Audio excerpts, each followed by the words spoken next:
Samueri wechipiri chitsauko chokutanga. Mushure mokufa kwaSauro, Dhavhidhi akadzoka kubva kuhondo yaakakunda vaAmareki uye akagara paZikiragi kwamazuva 2. Pazuva rechitatu mumwe murume akasvika achibva kumusasa waSauro, zvipfeko zvake zvakabvaruka uye musoro wake uzere guruva. Paakasvika paiva naDhavhidhi, akazviwisira pasi achiratidza rukudzo. Dhavhidhi akabvunza akati, "Wabvepiko?" Iye akapindura akati, "Ndapunyuka kumisasa yavaIsraeri." Dhavhidhi akabvunza akati, "Chii chaitika ikoko? Ndiudze." Iye akati, "Vanhu vatiza kubva pavanga vachirwira. Vazhinji vavo vafa, Sauro nomwanakomana wake Jonatani vafa." Ipapo Dhavhidhi akabvunza jaya rakanga rauya neshoko iri akati, "Unoziva sei kuti Sauro nemwanakomana wake Jonatani vafa?" Jaya riya rakati, "Ini ndakanga ndiri pamusoro pegomo reGiribhoa uye ndikaona Sauro akasendamira papfumo rake. Ipapo ngoro dzavarwi navatasvi zvichivirima zvotosvika paari. Zvino iye akati acheuka akandiona akandidana, ini ndikati ndiri pano. Akandibvunza akati, 'Ndiwe aniko?' Ndakamupindura ndikati, 'Ndiri muAmareki.' Ipapo iye akati kwandiri, 'Uya umire pandiri undiuraye. Ndiri mukurwadziwa kukuru, asi ndichiri mupenyu.'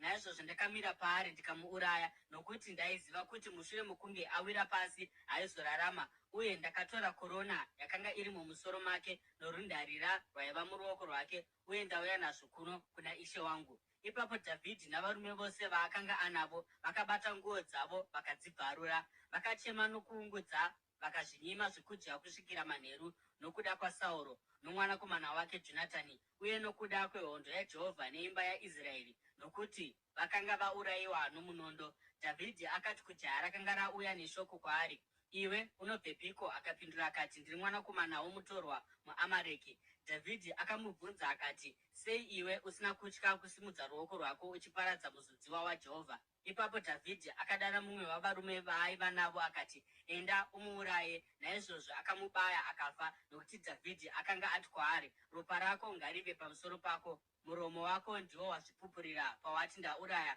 muzodziwa waJehovha." Dhavhidhi akaimba rwiyo urwu rwokuchema Sauro nomwanakomana wake Jonatani, uye akarayira kuti vanhu veJudha vadzidziswe rwiyo urwu rwouta, rwakanyorwa mubhuku raJashari. "Haiwa Israeri, kubwinya kwako kwaparadzwa pamitunhu yako yakakwirira. Haiwa vane simba vawira pasi sei! Musazvireva muGati, musazviparidza mumigwagwa yaAshikeroni, kuti vanasikana vavaFiristia vasazofara, kuti vanasikana vevasina kudzingiswa varege kupembera. Haiwa imi makomo eGiribhoa, ngakurege kuva nedova kana mvura pamusoro penyu, kana minda inobereka zviyo zvakawanda, nokuti ipapo ndipo pakasvibiswa nhoo yemhare, iyo nhoo yaSauro isisina kuzorwa mafuta. Kubva muropa ravakaurayiwa, kubva munyama yemhare, uta hwaJonatani hauna kudzoka, munondo waSauro hauna kudzoka, usina kugutswa. Sauro naJonatani muupenyu vaidikanwa uye vakanaka, nomurufu havana kuparadzaniswa. Vaimhanya kupfuura makondo, vaiva vakasimba kupfuura shumba. Haiwa vanasikana veIsraeri, chemai nokuda kwaSauro, iye aikupfekedzai zvishongo zvitsvuku uye zvakaisvonaka, aishongedza nguo dzenyu nezvishongo zvegoridhe. Haiwa vane simba vawira pasi sei muhondo! Jonatani avete aurayiwa pamitunhu yenyu yakakwirira. Ndiri kutambudzika kwazvo pamusoro pako, Jonatani munun'una wangu. Wakanga uchikosha kwazvo kwandiri. Rudo rwako kwandiri rwaishamisa kudarika rwavakadzi. Haiwa vane simba vakawira pasi sei! Zvombo zvehondo zvaparadzwa."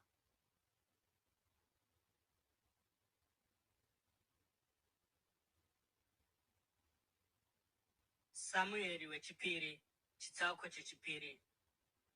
Nokufamba kwenguva, Dhavhidhi akabvunza kuna Jehovha akati, "Ko, ndoenda zvangu kune rimwe ramaguta eJudha here?" Jehovha akapindura akati, "Enda hako." Dhavhidhi akabvunza akati, "Ndoenda kupi?" Jehovha akapindura akati, "kuHebhuroni." Naizvozvo Dhavhidhi akaendako navakadzi vake vaviri, Ahinoami weJezireeri naAbhigairi chirikadzi yaNabhairi weKarimeri. Dhavhidhi akatorawo varume vose vaaiva navo, mumwe nomumwe nemhuri yake, akandogara muHebhuroni nomumaguta omo. Ipapo varume veJudha vakauya paHebhuroni vakazodzapo Dhavhidhi kuti ave mambo weimba yaJudha.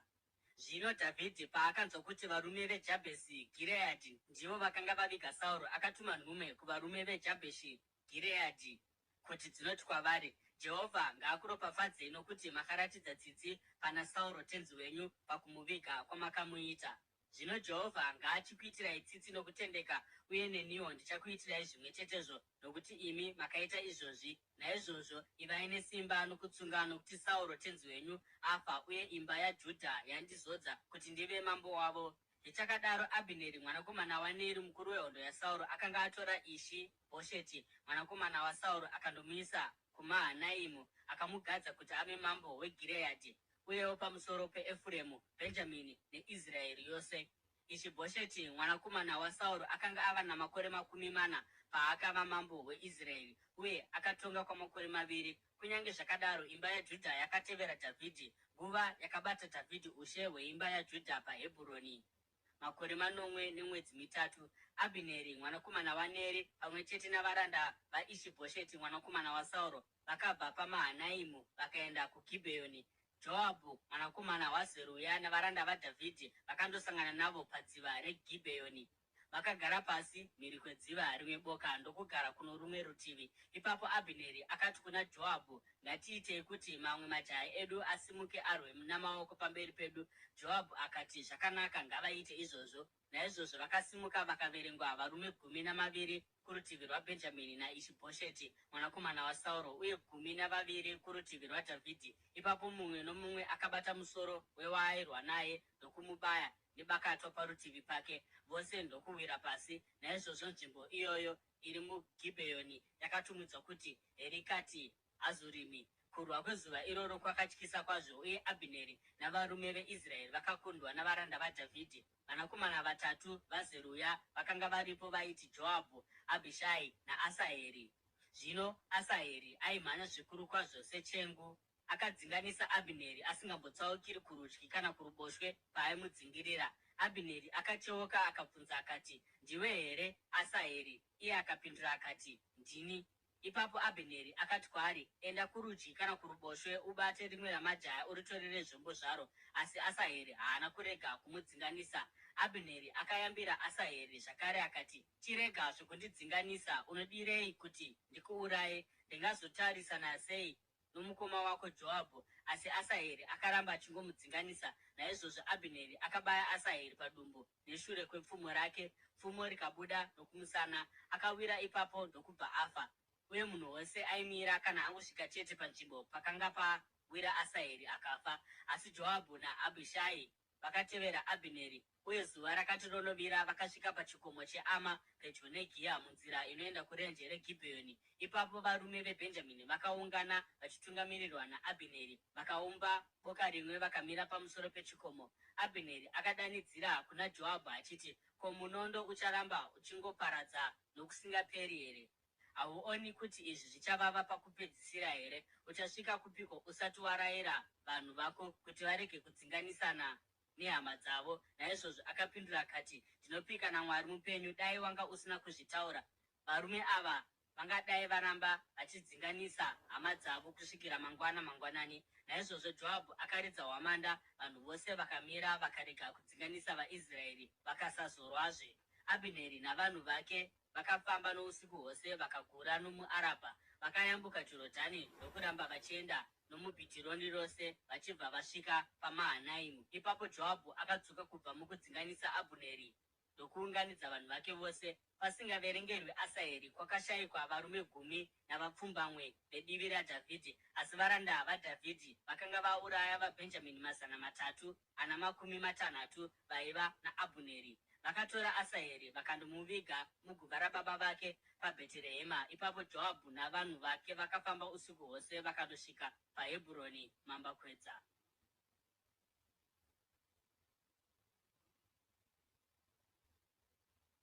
Samueri wokutanga, chitsauko chechitatu. Hondo pakati peimba yaSauro neimba yaDhavhidhi yakatora nguva refu isati yapera. Dhavhidhi akaramba achisimba, asi imba yaSauro yakaramba ichipererwa nesimba. Dhavhidhi akaberekerwa vanakomana paHebhuroni. Dangwe rake raiva Amunoni mwanakomana waAbhinoami weJezireeri. Wechipiri Kiriabhu mwanakomana waAbhigairi, chirikadzi yaNabhairi weKarimeri. Wechitatu Abhisaromu mwanakomana waMaaka, mwanasikana waTarimai mambo weGeshuri.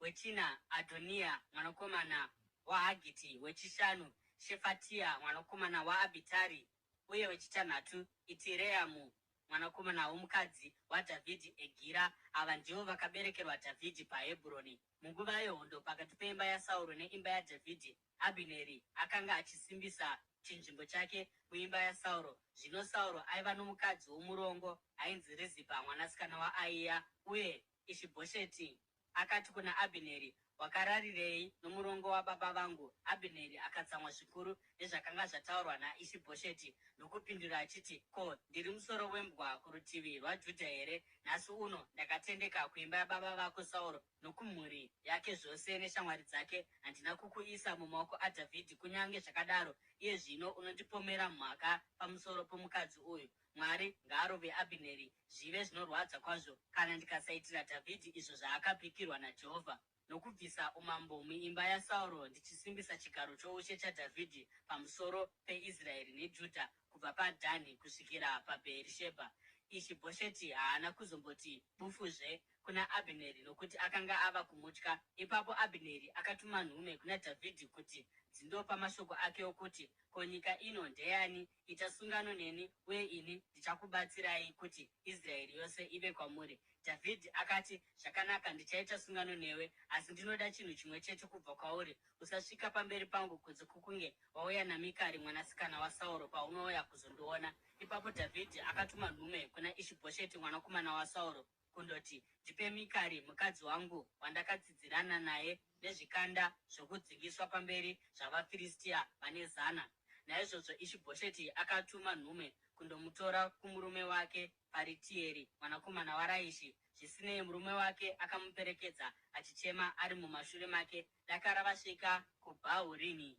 Ipapo Abhineri akati kwaari, "Dzokera kumba," iye ndokudzokera hake. Abhineri akakurukura navakuru veIsraeri akati, "Pava nenguva muchida kugadza Dhavhidhi kuti ave mambo wenyu. Saka chizviitai iye zvino, nokuti Jehovha akavimbisa Dhavhidhi achiti, 'Noruoko rwomuranda wangu Dhavhidhi ndichanunura vanhu vangu Israeri kubva muruoko rwavavengi vavo vose.'" Abhineri akataura navaBhenjamini pachake. Ipapo akabva akaenda kundoudza Dhavhidhi paHebhuroni zvose zvakanga zvichida kuzoitwa navaIsraeri neimba yose yaBhenjamini. Zvino Abhineri, uyo akanga ana varume 20, akati asvika kuna Dhavhidhi paHebhuroni, Dhavhidhi akamugadzirira mabiko pamwe chete navarume vaaiva navo. Ipapo Abhineri akati kuna Dhavhidhi, "Nditenderei kuti ndiende iye zvino ndinounganidzira ishe wangu mambo Israeri yose kuti vaite sungano nemi, uye kuti mubate ushe pamusoro pezvose zvinodiwa nomwoyo wenyu." Saka Dhavhidhi akaendesa Abhineri, iye akaenda norugare. Panguva iyoyo varanda vaDhavhidhi naJoabhu vakadzoka kubva kundopamba, uye vakauya nezvakawanda zvavakanga vapamba. Asi Abhineri akanga achisiri pamwe naDhavhidhi muHebhuroni, nokuti Dhavhidhi akanga amutendera kuenda, uye akanga aenda norugare. Joabhu paakasvika navarwi vose vaaiva navo, akaudzwa kuti Abhineri mwanakomana waNeri akanga auya kuna mambo, uye kuti mambo akanga amutendera kuti aende, uye akanga aenda norugare. Naizvozvo Joabhu akaenda kuna mambo akati, "Ko, chii chamaita? Tarirai, Abhineri akauya kwamuri. Ko, makaregerei achienda? Zvino atoenda zvake. Munomuziva imi Abhineri mwanakomana waNeri. Anga auya kuzokunyengerai uye kuzoongorora mafambiro enyu nokusora zvose zvamuri kuita."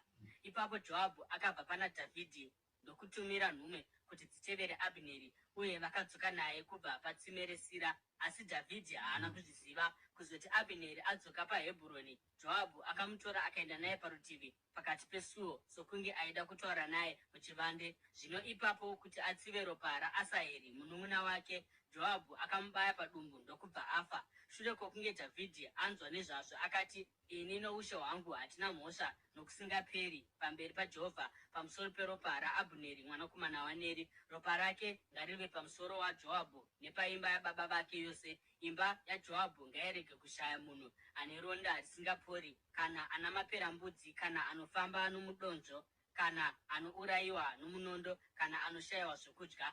Joabhu nomunun'una wake Abhishai vakaponda Abhineri nokuti akanga auraya Asaheri munun'una wavo muhondo paGibheoni. Ipapo Dhavhidhi akati kuna Joabhu navanhu vose vaaiva naye, "Bvarurai nguo dzenyu, mupfeke masaga, mufambe muchiungudza pamberi paAbhineri." Mambo Dhavhidhi pachake akafamba ari shure kwengoro yaiva nechitunha. Vakaviga Abhineri paHebhuroni, uye mambo akaridza mhere paguva raAbhineri. Vanhu vose vakachemawo. Mambo akaimba rwiyo urwu rwokuchema Abhineri: ko, Abhineri aifanira kufa nomufiro webenzi here? Maoko ako akanga asina kusungwa, makumbo ako akanga asina kuiswa mumatare. Wakafa sokufa kwomunhu anofira pamberi pavanyangadzi. Uye vanhu vose vakamuchemazve. Ipapo vose vakauya vakagombedzera Dhavhidhi kuti awane chaangadya achiri masikati.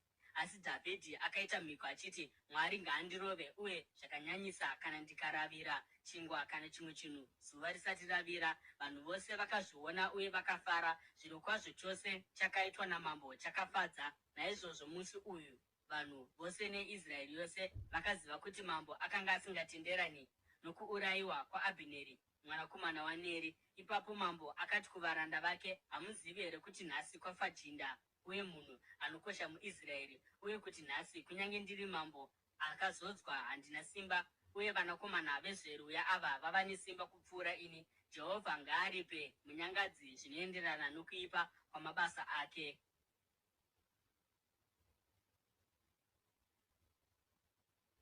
Samueri wechipiri, chitsauko 9. Ishibhosheti mwanakomana waSauro paakanzwa kuti Abhineri akanga afa paHebhuroni, akapererwa nesimba, uye Israeri yose yakavhunduka. Zvino mwanakomana waSauro akanga ana varume vaviri vakanga vari vakuru vamapoka avapambi. Mumwe ainzi Bhaana, mumwe achinzi Rekabhu. Vakanga vari vanakomana vaRimoni muBheeroti, aibva kurudzi rwaBhenjamini. Bheeroti rinoverengerwawo kuna Bhenjamini, nokuti vanhu veBheeroti vakatizira kuGitaimu uye vakagarako savatorwa kusvikira nhasi. Jonatani mwanakomana waSauro aiva nomwanakomana aiva chirema makumbo ose. Aiva namakore 5 panguva yakasvika shoko pamusoro paSauro naJonatani richibva kuJezireeri. Mureri wake akamusimudza akatiza, asi paaimhanya kuti aende, mwana akadonha akabva aremara. Zita rake ainzi Mefibhosheti.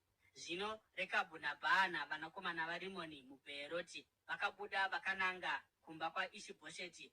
Vakasvikako masikati zuva richipisa, iye ari pakuzorora kwake kwamasikati. Vakapinda mukati memba vachiita sevanondotora gorosi ndokubva vamubaya padumbu. Ipapo Rekabhu nomunun'una wake Bhaana vakabva vatiza. Vakanga vapinda mumba panguva yaakanga akarara pamubhedha wake muimba yokurara. Pavakamubaya vakamuuraya ndokugura musoro wake.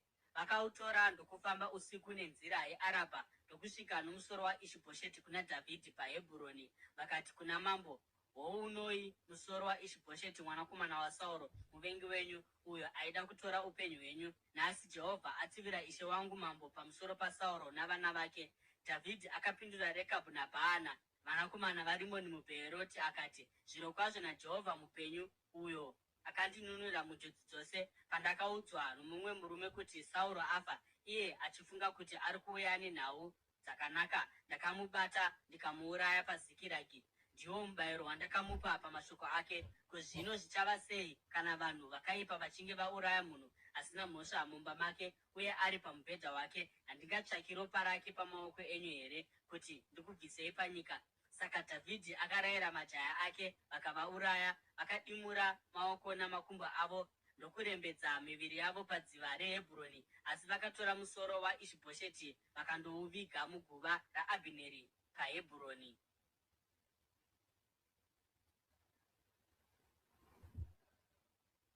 Samueri wechipiri, chitsauko 5.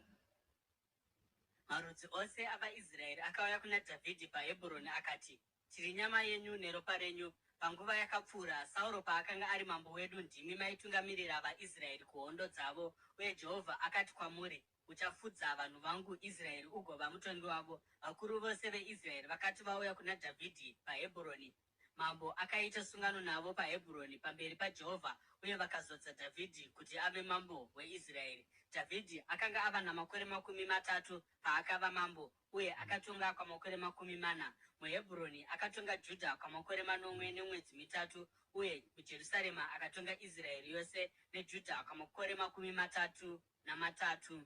Mambo navanhu vakafamba vachienda kuJerusarema kundorwisa vaJebhusi vaigarako. VaJebhusi vakati kuna Dhavhidhi, haungapindi muno kunyange mapofu kana zvirema vanokwanisa kukudzinga. Vakafunga pachavo vachiti Dhavhidhi haambokwanisi kupinda muno. Kunyange zvakadaro, Dhavhidhi akakunda nhare yeZioni, guta raDhavhidhi. Pazuva iroro Dhavhidhi akati, wose anoda kukunda vaJebhusi ngaatange apinda nomugero wemvura kuti asvike pane zvirema namapofu vanova ndivo vavengi vaDhavhidhi. Ndokusaka zvichinzi mapofu nezvirema vasapinda muimba yamambo. Dhavhidhi akagara munhare uye akaitumidza kuti guta raDhavhidhi. Akavaka nzvimbo yose yakaipoteredza kubva panheyo dzaitsigira rusvingo zvichipinda mukati. Simba rake rakaramba richiwedzera nokuti Jehovha Mwari Wamasimba Ose aiva naye. Zvino Hiramu mambo weTire akatuma nhume kuna Dhavhidhi namatanda omusidhari navavezi navavaki vanoshandisa matombo, uye vakavakira Dhavhidhi muzinda. Dhavhidhi akaziva kuti Jehovha akanga amusimbisa samambo weIsraeri uye akanga asimudzira umambo hwake nokuda kwavanhu vake Israeri. Mushure mokunge abva paHebhuroni, Dhavhidhi akazvitorera vamwe varongo navakadzi muJerusarema uye akaberekerwa vamwe vanakomana navanasikana. Aya ndiwo mazita avana vaakaberekerwa ikoko: Shobhabhi, Natani, Soromoni, Ibhari, Erishua, Shamua, Nefegi, Jafia, Erishama, Eriadha naErifereti.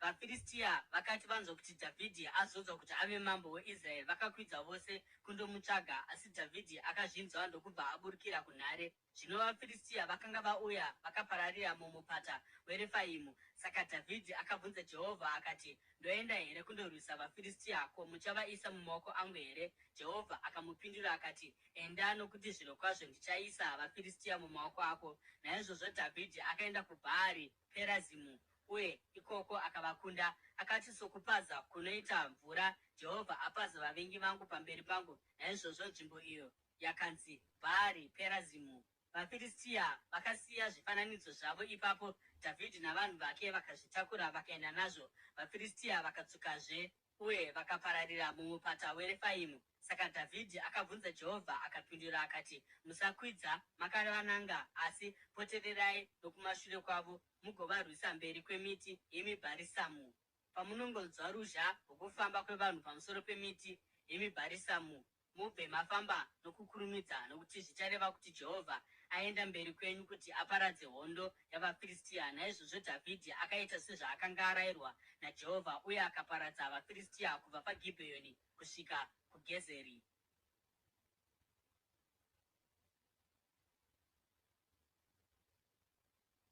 Samueri wechipiri, chitsauko chenhanhatu.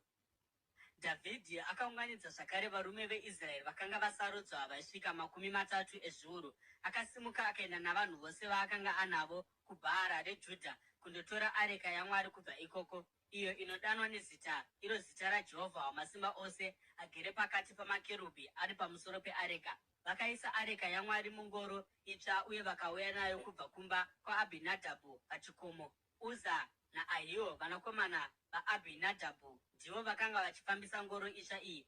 Areka yaMwari iri pamusoro payo uye Ahio akanga achifamba mberi kwayo. Dhavhidhi neimba yose yeIsraeri vakapemberera Jehovha nesimba ravo rose, vachiimba nokuridza zviridzwa zvamarudzi ose zvomusipuresi, rudimbwa, mbira namatamburini, ngoma dzamatare namakandira. Vakati vasvika paburiro raNakoni, Uza akatambanudza ruoko rwake ndokubata areka yaMwari, nokuti nzombe dzakanga dzagumburwa. Kutsamwa kwaJehovha kwakapfuta pamusoro paUza nokuda kwokutadza kwake. Naizvozvo Mwari akamuuraya ipapo parutivi peareka yaMwari. Ipapo Dhavhidhi akatsamwa nokuti Jehovha akanga atsamwira Uza. Nokudaro kusvika zvino nzvimbo iyi inodaidzwa kuti Perezi Uza. Dhavhidhi akatya Jehovha pazuva iri uye akati, zvino areka yaJehovha ichasvika seiko kwandiri? Haana kuda kutora areka yaJehovha kuti aende nayo kuguta raDhavhidhi, asi akaitsautsira kumba kwaObhedhi Edhomu muGiti. Areka yaJehovha yakagara mumba maObhedhi Edhomu muGiti kwemwedzi 3. Jehovha akamuropafadza iye neimba yake yose. Zvino mambo Dhavhidhi akaudzwa kuti Jehovha akaropafadza imba yaObhedhi Edhomu nezvose zvaanazvo nokuda kweareka yaMwari. Saka Dhavhidhi akaburuka akandotora areka yaMwari kubva muimba yaObhedhi Edhomu akakwidza nayo kuguta raDhavhidhi achipembera nomufaro. Zvino avo vakanga vakatakura areka yaJehovha vaiti vakafamba nhambwe nhanhatu, vobayira nzombe nemhuru yakakodzwa. Dhavhidhi akapfeka efodhi yomucheka akatamba pamberi paJehovha nesimba rake rose. Iye neimba yaIsraeri yose vakakwidza neareka yaJehovha vachipururudza nokuridza hwamanda. Areka yaJehovha payakanga yopinda muguta raDhavhidhi, Mikari mwanasikana waSauro akatarira napawindo, uye paakaona mambo Dhavhidhi achipembera nokutamba pamberi paJehovha akamushora mumwoyo make. Vakasvika neareka yaJehovha vakaigadzika panzvimbo yayo mukati metende rayakanga yagadzirirwa naDhavhidhi, uye Dhavhidhi akabayira zvipiriso zvinopiswa nezvipiriso zvokuyananisa pamberi paJehovha. Zvino akati apedza kubayira zvipiriso zvinopiswa nezvipiriso zvokuyananisa, akaropafadza vanhu muzita raJehovha Wamasimba Ose. Ipapo akatora zvechingwa, keke remadheti nekeke ramazambiringa akaomeswa akazvipa kuno mumwe nomumwe wengano yose yavaIsraeri, varume navakadzi, uye vanhu vose vakaenda kudzimba dzavo. Dhavhidhi paakadzokera kumba kuti andoropafadza veimba yake, Mikari mwanasikana waSauro akabuda kundosangana naye akati, mambo weIsraeri azvisimudzira sei nhasi zvaabvisa nguo dzoushe pamberi pavarandakadzi vavaranda vake sezvinoitwa nebenzi ripi zvaro? Dhavhidhi akati kuna Mikari, ndazviita pamberi paJehovha, iye akandisarudza pachinzvimbo chababa vako kana mumwe munhu upi zvake muimba yake, uye akandiita kuti ndive mutongi wavanhu vaJehovha vaIsraeri. Naizvozvo ndichapembera pamberi paJehovha, ndichazvideredza kupfuura izvi uye ndichazvininipisa pachangu. Asi kana vari varandakadzi vawareva, ndichakudzwa navo. Uye Mikari mwanasikana waSauro haana kubereka vana kusvikira pazuva rokufa kwake.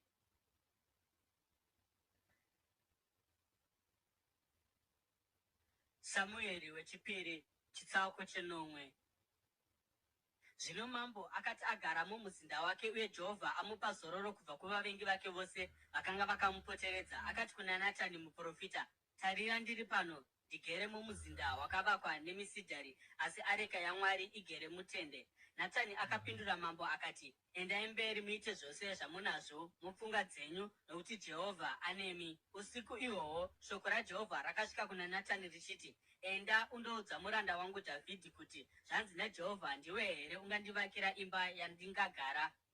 Ini handina kumbogara mumba kubva zuva randabudisa vaIsraeri muIjipiti kusvikira nhasi. Ndanga ndichifamba munzvimbo nenzvimbo ndichigara mutende. Pose pandaifamba navaIsraeri vose, ndakamboti here kuno mumwe wavatongi vavo vandakarayira kuti vafudze vanhu vangu vaIsraeri, makaregerei kundivakira imba yemisidhari? Naizvozvo zvino udza muranda wangu Dhavhidhi kuti, zvanzi naJehovha Wamasimba Ose, ndakakutora kubva kumafuro kwawaifudza makwai kuti uve mutongi wavanhu vangu vaIsraeri. Ndakava newe kwose kwawakaenda, uye ndikaparadza vavengi vako vose ndikavabvisa pamberi pako. Zvino zita rako ndichariita guru, richafanana namazita avakuru vari panyika, uye ndichapa vanhu vangu vaIsraeri nzvimbo, uye ndichavasima kuti vave nomusha wavo pachavo, kuti vasazokanganiswazve. Vanhu vakaipa havachazovamanikidzizve sezvavakaita pakutanga, nezvavakaita kubva panguva yandakagadza vatungamiri vavanhu vangu vaIsraeri. Ndichakuzorodzai kubva kuvavengi venyu vose.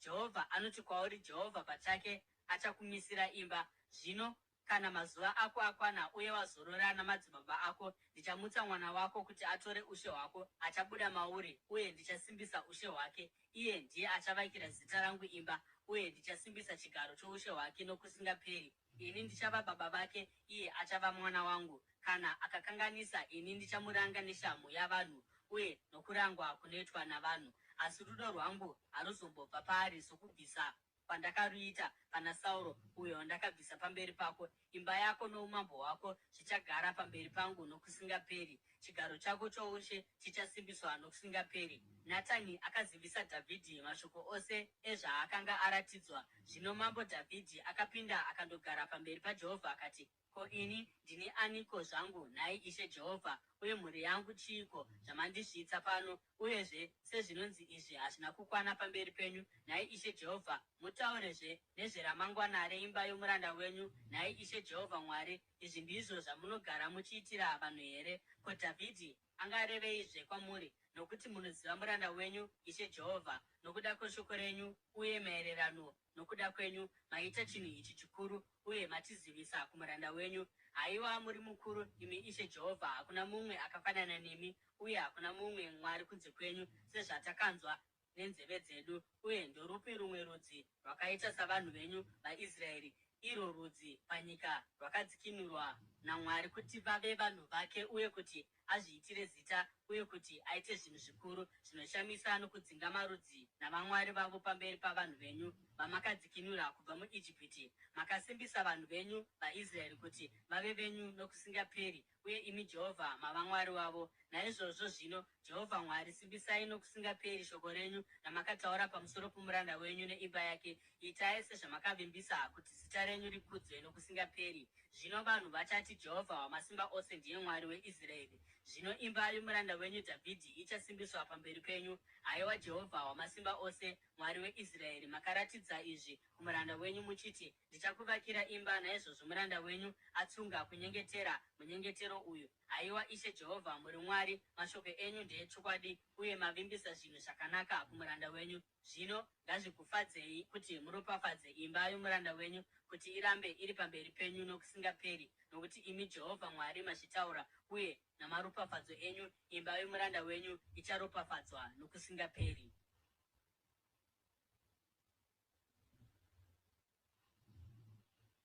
Samueri wechipiri, chitsauko chesere. Nokufamba kwenguva, Dhavhidhi akakunda vaFiristia vakava pasi pake, uye akatora Metegi Ama kubva mumaoko avaFiristia.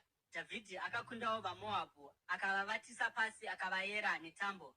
Aiti akayera kaviri netambo, vanhu ivavo vourayiwa. Asi avo vaipinda pachiyero chikamu chimwe chete kubva muzvitatu vaitenderwa kurarama. Naizvozvo vaMoabhu vakaitwa varanda naDhavhidhi, uye vakabvisiswa mutero. Pamusoro paizvozvo, Dhavhidhi akarwisa Hadhadhezeri mwanakomana waRehobhi mambo weZobha paakaenda kundotora zvenyika yaiva mujinga morwizi Yufuratesi. Dhavhidhi akamutorera ngoro dzamabhiza chiuru, vachairi vengoro zviuru zvinomwe, navarwi vaifamba netsoka zviuru 20. Akaremadza makumbo eshure amabhiza ose kusiya kwezana rimwe chete raikweva ngoro. Zvino vaAramu veDhamasiko vakati vauya kuzobatsira Hadhadhezeri mambo weZobha, Dhavhidhi akauraya zviuru 22 pakati pavo. Akaisa mapoka avarwi munyika yavaAramu yeDhamasiko. VaAramu vakava varanda vake, vakabvisiswa mutero. Jehovha akaita kuti Dhavhidhi akunde kwose kwose kwaakaenda. Dhavhidhi akatora nhoo dzegoridhe dzakanga dziri dzamakurukota aHadhadhezeri akauya nadzo kuJerusarema. Mambo Dhavhidhi akatora ndarira zhinji kwazvo kubva paTebha neBherotai, maguta akanga ari aHadhadhezeri. Zvino Tou mambo weHamati akati anzwa kuti Dhavhidhi akanga akunda hondo yose yaHadhadhezeri, akatuma mwanakomana wake Joramu kuna mambo Dhavhidhi kundomukwazisa nokumukorokotedza pamusoro pokukunda kwaakanga aita Hadhadhezeri pakurwa, uye akanga amborwisana naTou. Joramu akauya nemidziyo yesirivha neyegoridhe neyendarira. Mambo Dhavhidhi akakumikidza midziyo iyi kuna Jehovha, sezvaakanga aita nesirivha negoridhe yakanga yabva kundudzi dzose dzaakanga akunda, dzinoti Edhomu neMoabhu, vaAmoni navaFiristia neAmareki. Akakumikidzazve zvaakanga apamba kubva kuna Hadhadhezeri mwanakomana waRehobhi mambo weZobha. Uye Dhavhidhi akava nomukurumbira paakadzoka kundouraya 10,000 zvisere zvavaEdhomu pamupata wemunyu. Akaisa mapoka 2 munyika yose yeEdhomu. VaEdhomu vose vakava varanda vaDhavhidhi. Jehovha akaita kuti Dhavhidhi akunde kwose kwaakaenda. Dhavhidhi akabata ushe pamusoro peIsraeri yose, achiita zvakarurama nezvakanaka kuvanhu vose. Joabhu mwanakomana waZeruya aiva mukuru wehondo. Jehoshafati mwanakomana waAhirudhi aiva muchengeti wemidziyo. Zadhoki mwanakomana waAhitubhi naAhimereki mwanakomana waAbhiatari vaiva vaprista. Seraya aiva munyori. Bhenaya mwanakomana waJehoyadha aiva mutariri wavaKereti navaPereti. Uye vanakomana vaDhavhidhi vaiva vapi vamazano vamambo.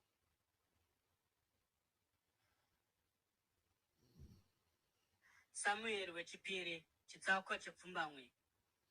Dhavhidhi akabvunza akati, ko, kuchine mumwe akasara here weimba yaSauro wandingaitira tsitsi nokuda kwaJonatani? Zvino kwakanga kuno muranda weimba yaSauro ainzi Zibha. Vakamudana kuti auye kuna Dhavhidhi. Mambo akati kwaari, ndiwe Zibha here? Iye akapindura akati, ndini muranda wenyu. Mambo akabvunza akati, ko, hakuna mumwe akasara weimba yaSauro wandingaratidza tsitsi dzaMwari here? Zibha akapindura mambo akati, kuchine mwanakomana waJonatani akaremara makumbo ose. Mambo akabvunza akati, aripiko? Ziba akapindura akati, ari kuimba yaMakiri mwanakomana waAmieri kuRo Dhebhari. Saka mambo Dhavhidhi akarayira kuti andotorwa kubva kuRo Dhebhari pamba paMakiri mwanakomana waAmieri. Zvino Mefibhosheti mwanakomana waJonatani mwanakomana waSauro akati asvika kuna Dhavhidhi, akawira pasi nechiso chake kuti aratidze rukudzo. Dhavhidhi akati, Mefibhosheti. Iye akapindura akati, ndini muranda wenyu. Dhavhidhi akati kwaari, usatya hako, nokuti zvirokwazvo ndichakuitira tsitsi nokuda kwababa vako Jonatani. Ndichadzosera kwauri nyika yose yakanga iri yasekuru vako Sauro, uye uchadya patafura yangu nguva dzose. Mefibhosheti akakotamira pasi akati, muranda wenyu chiiko, zvamunorangarira imbwa yakafa yakaita seni? Ipapo mambo akadana Zibha muranda waSauro akati kwaari, ndapa muzukuru wavatenzi vako zvose zvakanga zviri zvaSauro nemhuri yake. Iwe navana vako navaranda vako ndimi muchamurimira minda mugokohwa zvirimwa kuti muzukuru wavatenzi vako awane zvokudya. Mefibhosheti muzukuru wavatenzi vako achadya patafura yangu nguva dzose. Zvino Zibha aiva navanakomana 15 navaranda 20. Ipapo Zibha akati kuna mambo, muranda wenyu achaita zvose zvamunomurayira kuti aite imi, ishe wangu namambo. Naizvozvo Mefibhosheti akadya patafura yaDhavhidhi somumwe wavanakomana vamambo. Mefibhosheti akanga ane mwanakomana mudiki ainzi Mika, uye vose veimba yaZibha vakanga vari varanda vaMefibhosheti. Saka Mefibhosheti akagara muJerusarema nokuti aigara achidya patafura yamambo, uye akanga akaremara tsoka dzake dzose.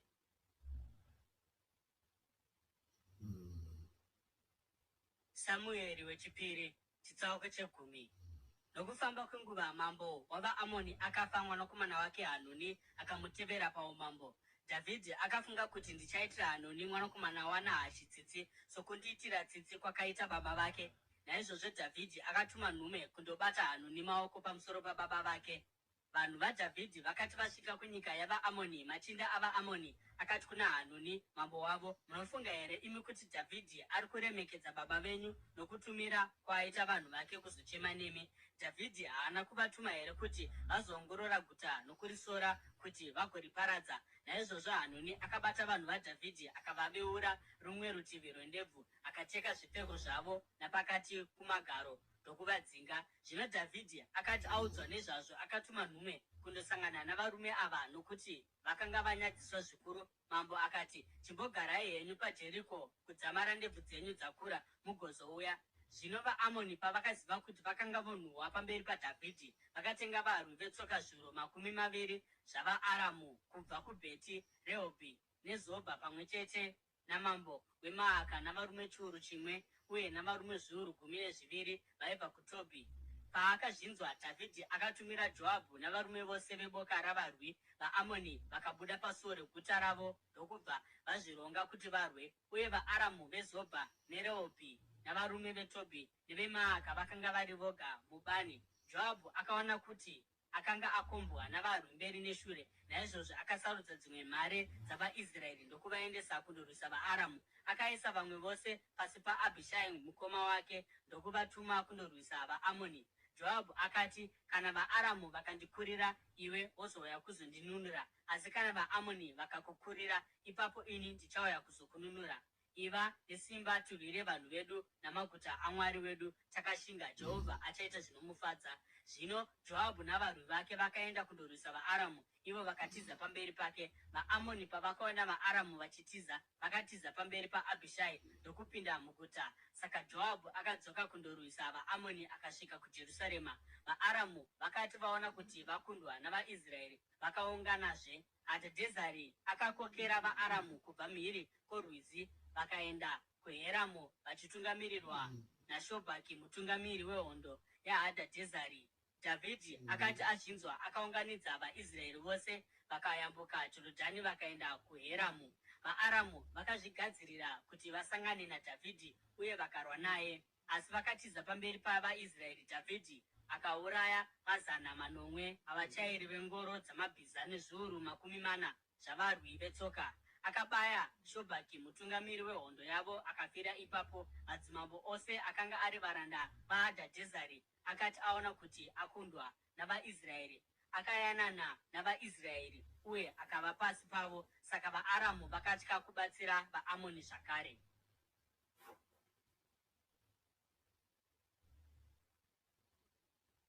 Samueri wechipiri chitsauko 11. Munguva yechirimo madzimambo paanoenda kundorwa, Dhavhidhi akatuma Joabhu navaranda vamambo nehondo yose yeIsraeri vakandoparadza vaAmoni uye vakakombawo Rabha. Asi Dhavhidhi akasara muJerusarema. Zvino rimwe zuva madekwana, Dhavhidhi akamuka pamubhedha wake akafamba pamusoro pedenga romuzinda. Aripo padenga akaona mukadzi aishamba. Mukadzi uyu akanga akanaka kwazvo, uye Dhavhidhi akatuma munhu kundobvunza nezvomukadzi uyu. Murume akatumwa akati, ko, uyu haasi Bhatishebha here, mwanasikana waEriamu, mukadzi waUria muHiti? Ipapo Dhavhidhi akatuma nhume kundomutora, akauya kwaari, iye akarara naye, nokuti akanga azvinatsa pakusachena kwake. Ipapo akadzokera kumba kwake. Mukadzi uyu akabata pamuviri ndokubva atuma shoko kuna Dhavhidhi achiti, ndava nemimba. Saka Dhavhidhi akatuma shoko kuna Joabhu akati, nditumire Uria muHiti. Saka Joabhu akamutumira kuna Dhavhidhi. Uria akati asvika kwaari, Dhavhidhi akamubvunza kuti Joabhu aiva akadini hake, zvose navarwi, uye kuti hondo yaifamba sei. Ipapo Dhavhidhi akati kuna Uria, enda hako kuimba yako unoshamba tsoka dzako. Naizvozvo Uria akabva pamuzinda wamambo, uye achangoenda, mambo akamutumira chipo. Asi Uria akarara pasuo romuzinda navaranda vose vatenzi wake, akasaenda kumba kwake. Zvino Dhavhidhi paakaudzwa kuti Uria haana kuenda kumba kwake, akamubvunza akati, hauna kubva parwendo here? Sei usina kuenda kumba kwako? Uria akati kuna Dhavhidhi, areka navaIsraeri pamwe chete navaJudha vagere mumatende, uye tenzi wangu Joabhu navanhu vaishe wangu vari mumisasa kusango. Ko, ini ndaigozoenda sei kumba kwangu kuti ndidye ndichinwa nokurara nomudzimai wangu? Zvirokwazvo noupenyu hwenyu handingaiti chinhu chakadaro. Ipapo Dhavhidhi akati kwaari, chigara hako pano kwezuva rimwe chete, mangwana ndigokutendera hangu kuti udzokere. Naizvozvo Uria akagara muJerusarema zuva iroro neraitevera. Akakokwa naDhavhidhi akadya nokunwa naye, uye Dhavhidhi akaita kuti adhakwe.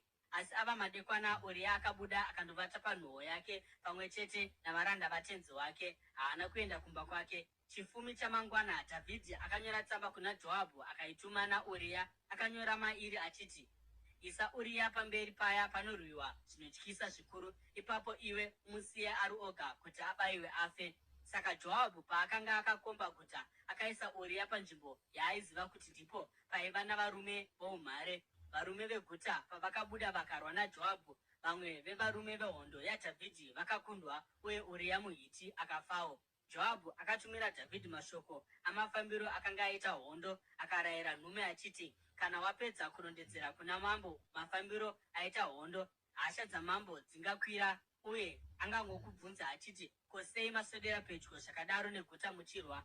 Manga musingazivi here kuti vaizokupfurai nemiseve vari parusvingo? Ndianiko akauraya Abhimereki mwanakomana waJerubhi Bhesheti? Haasi munhukadzi here akakanda guyo pamusoro pake richibva parusvingo, zvokuti akafira paTebhezi? Sei maswedera pedyo norusvingo? Kana akakubvunza izvi, ipapo uti kwaari, muranda wenyu Uria muHiti afawo. Nhume yakaenda uye yakati yasvika yakaudza Dhavhidhi zvose zvayakanga yarayirwa naJoabhu.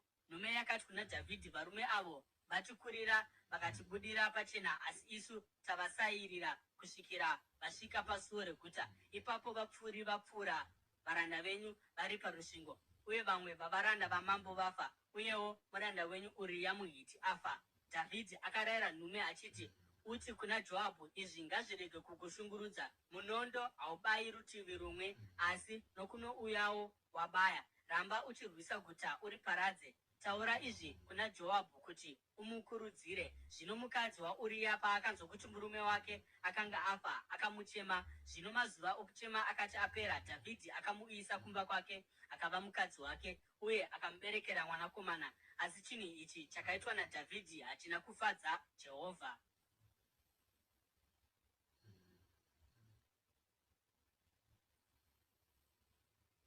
Samueri wechipiri chitsauko 12. Jehovha akatuma Natani kuna Dhavhidhi. Paakasvika kwaari akataura akati, pakanga pane varume vaviri mune rimwe guta, mumwe akanga akapfuma, mumwe ari murombo. Mupfumi uyu akanga ana makwai mazhinji kwazvo, uye nemombe zhinji. Asi murombo akanga asina chinhu kusara kwegwayana rimwe chete raakanga atenga. Akarirera rikakura naye navana vake, raidya pamwe chete naye richinwira pamukombe waainwira, uye richirara pamaoko ake. Rakanga rakaita somwanasikana kwaari. Zvino muenzi aipfuura hake akasvika kumupfumi uya, asi mupfumi uyu haana kuda kubata rimwe ramakwai ake kana mombe kuti agadzirire zvokudya mupfuuri uyu akanga asvika kwaari. Asi iye akatora gwayana romurombo akarigadzirira uya akanga asvika kwaari. Dhavhidhi akatsamwira munhu uyu zvikuru kwazvo akati kuna Natani, chokwadi naJehovha mupenyu, munhu akaita zvinhu zvakadai anofanira kufa. Anofanira kuripira gwayana iri kakapetwa runa pamusoro, nokuti akaita zvinhu zvakadai akasava netsitsi. Ipapo Natani akati kuna Dhavhidhi, ndimi munhu uyo. Zvanzi naJehovha Mwari weIsraeri, ndakakuzodza kuti uve mambo weIsraeri, uye ndakakununura kubva paruoko rwaSauro. Ndakapa kwauri imba yatenzi wako, uye vakadzi vatenzi wako ndakavaisa mumaoko ako. Ndakakupa imba yaIsraeri neyaJudha, uye dai zvose izvi zvakava zvishoma, ndaidai ndakakupa zvimwezve. Ko, wakadzvidzirei shoko raJehovha nokuita zvisakarurama pamberi pake? Wakauraya Uria muHiti nomunondo, uye ukatora mukadzi wake ukamuita wako. Wakamuuraya nomunondo wavaAmoni. Naizvozvo munondo hauchazobvi mumba mako, nokuti wakandizvidza uye ukatora mukadzi waUria muHiti kuti ave wako. Zvanzi naJehovha, kubva mumba mako chaimo ndichauyisa njodzi pamusoro pako. Ndichatora vakadzi vako iwe wakatarira ndigovapa kuno mumwe ari pedyo newe, uye acharara navo masikati machena. Iwe wakaita muchivande, asi ini ndichazviita masikati machena pamberi peIsraeri yose. Ipapo Dhavhidhi akati kuna Natani, ndakatadzira Jehovha. Natani akapindura akati, Jehovha akuregerera chitadzo chako, haungafi hako kwete. Asi nokuda kwokuti waita izvi, waita kuti vavengi vaJehovha vamuzvidze kwazvo. Mwanakomana uyu wauchaberekerwa achafa. Mushure mokunge Natani adzokera kumba, Jehovha akarova mwana akaberekerwa Dhavhidhi nomukadzi waUria, akabva arwara. Dhavhidhi akanyengeterera mwana kuna Mwari, akatsanya uye akapinda mumba make, akapedza usiku nousiku akarara pasi. Vakuru veimba yake vakamira paakanga ari vachida kuti amuke pasi paakanga ari, asi iye akaramba uye haana kuda kuti adye navo. Pazuva rechinomwe mwana akafa. Varanda vaDhavhidhi vakatya kumuudza kuti mwana akanga afa, nokuti vakafunga kuti apo mwana paakanga achiri mupenyu takataura naDhavhidhi, asi haana kuda kutiteerera. Zvino tichamuudza sei kuti mwana afa? Achazvikuvadza zvikada. Dhavhidhi akaona kuti varanda vake vakanga vachizevezerana ndokubva aziva kuti mwana akanga afa. Akabvunza akati, mwana afa kani?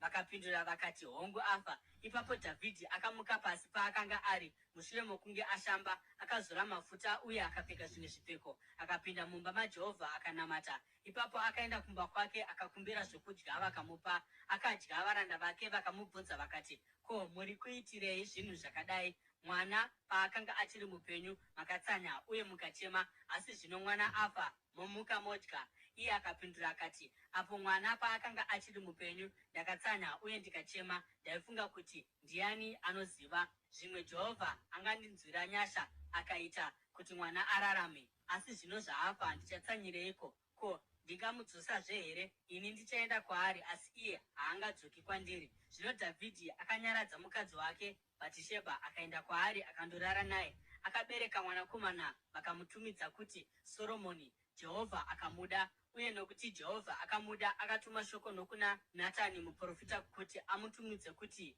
Jedhidhia. Zvino Joabhu akandorwa naRabha wavaAmoni uye akatora nhare yamambo. Ipapo Joabhu akatuma nhume kuna Dhavhidhi achiti, ndarwisa Rabha ndikatora nzvimbo inobva mvura yeguta iri. Naizvozvo unganidzai varwi vose mukombe guta mugorikunda. Zvikasadaro ini ndichatora guta uye rinozotumidzwa zita rangu. Naizvozvo Dhavhidhi akaunganidza hondo yose ndokubva aenda kuRabha akandorirwisa akaritora. Akabvisa korona pamusoro wamambo wavo, kurema kwayo kwaisvika tarenda rimwe chete, uye yakanga yakanamirwa mabwe anokosha, uye yakaiswa pamusoro waDhavhidhi. Akapamba zvinhu zvizhinji kwazvo kubva muguta iri, uye akabudisa vanhu vakanga varimo, akavapa basa ravaishanda namajeko, mapiki namatemo, uye akavapa basa rokukanya zvidhina.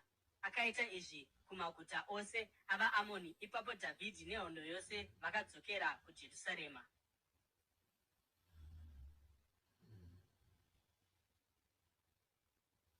Samueri wechipiri chitsauko che13. Munguva iyoyo Amunoni mwanakomana waDhavhidhi akachiva Tamari hanzvadzi yaAbhusaromu mwanakomana waDhavhidhi yakanga yakanaka kwazvo.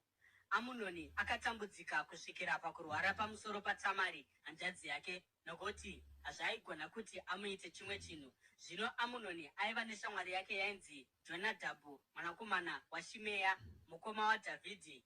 Jonadhabhu akanga ari munhu aiva namano. Akabvunza Amunoni akati, seiko iwe mwanakomana wamambo uchipunyaira mangwanani oga oga?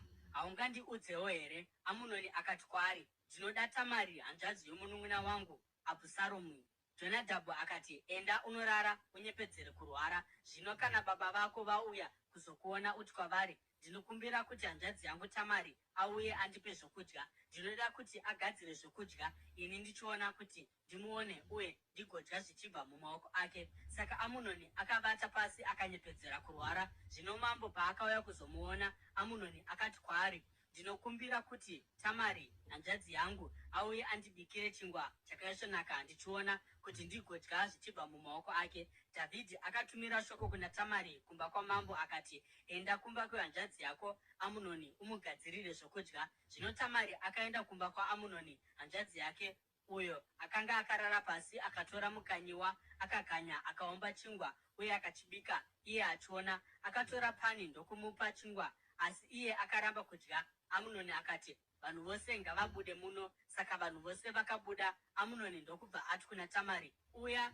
nezvokudya muno mumba mangu mokurara, ndidye zvichibva muruoko rwako. Zvino Tamari akatora chingwa chaakanga abika akaenda nacho mumba yokurara yehanzvadzi yake Amunoni, asi akati achimupa kuti adye, iye akamubata akati, uya urare neni hanzvadzi yangu. Iye akati kwaari, kwete hanzvadzi yangu, usandichinya. Chinhu chakadai hachifaniri kuitwa muIsraeri. Usaita chinhu chakaipa zvakadai. Ko ini ndichavei? Uchava somumwe wamapenzi akaipa muIsraeri. Ndapota taura namambo, haangamborambi kuti ndiroorwe newe. Asi iye akaramba kumuteerera, uye nokuti akanga ane simba kumudarika, akamubata chibharo. Ipapo Amunoni akabva amuvenga nokuvenga kukuru kwazvo, akamuvenga kupfuura kumuda kwaaiva ambomuita.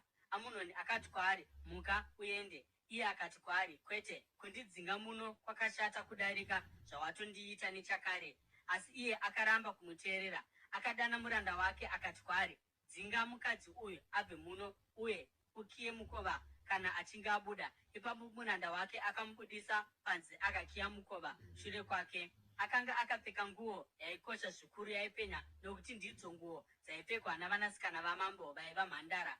Tamari akazvizodza madota, akabvarura nguo inokosha yaakanga akapfeka, akabata musoro wake ndokuenda achichema zvikuru. Hanzvadzi yake Abhusaromu akati kwaari, ko, ndiAmunoni hanzvadzi yako anga anewe here? Chinyarara zvako hanzvadzi, iye ihanzvadzi yako, usanyanyozvidya mwoyo nazvo. Uye Tamari akagara mumba maAbhusaromu hanzvadzi yake, akava mukadzi akasurukirwa. Zvino mambo Dhavhidhi akati anzwa zvose izvi akatsamwa kwazvo. Abhusaromu haana kana kumbotaura shoko kuna Amunoni, rakanaka kana rakaipa. Akavenga Amunoni nokuti akanga akanyadzisa hanzvadzi yake Tamari. Mushure mamakore maviri, vaveuri vamakwai aAbhusaromu pavakanga vari paBhaari Hazori pedyo nomuganhu weEfuremu, akakoka vanakomana vose vamambo kuti vauye ikoko. Abhusaromu akaenda kuna mambo akandoti, muranda wenyu aita kuti vaveuri vauye. Ndapota, ko mambo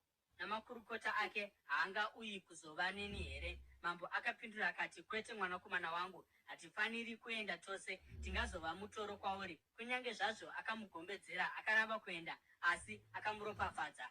Ipapo Abhusaromu akati, kana zvisingaiti, chitenderai henyu munun'una wangu Amunoni kuti aende nesu. Mambo akamubvunza akati, ko iye anoendereiko nemi? Asi Abhusaromu akavanyengetedza, saka akazotendera Amunoni navanakomana vose vamambo kuti vaende navo. Abhusaromu akarayira vanhu vake akati, teererai, kana Amunoni anwa waini zvokuti haachabviri nokufara, uye ini ndikati kwamuri, urayai Amunoni, ibvai mamuuraya, musatya. Handizini ndakurayirai here? Simbai mutsunge mwoyo. Saka vanhu vaAbhusaromu vakaita kuti Amunoni sokurayirwa kwavakanga vaitwa naAbhusaromu.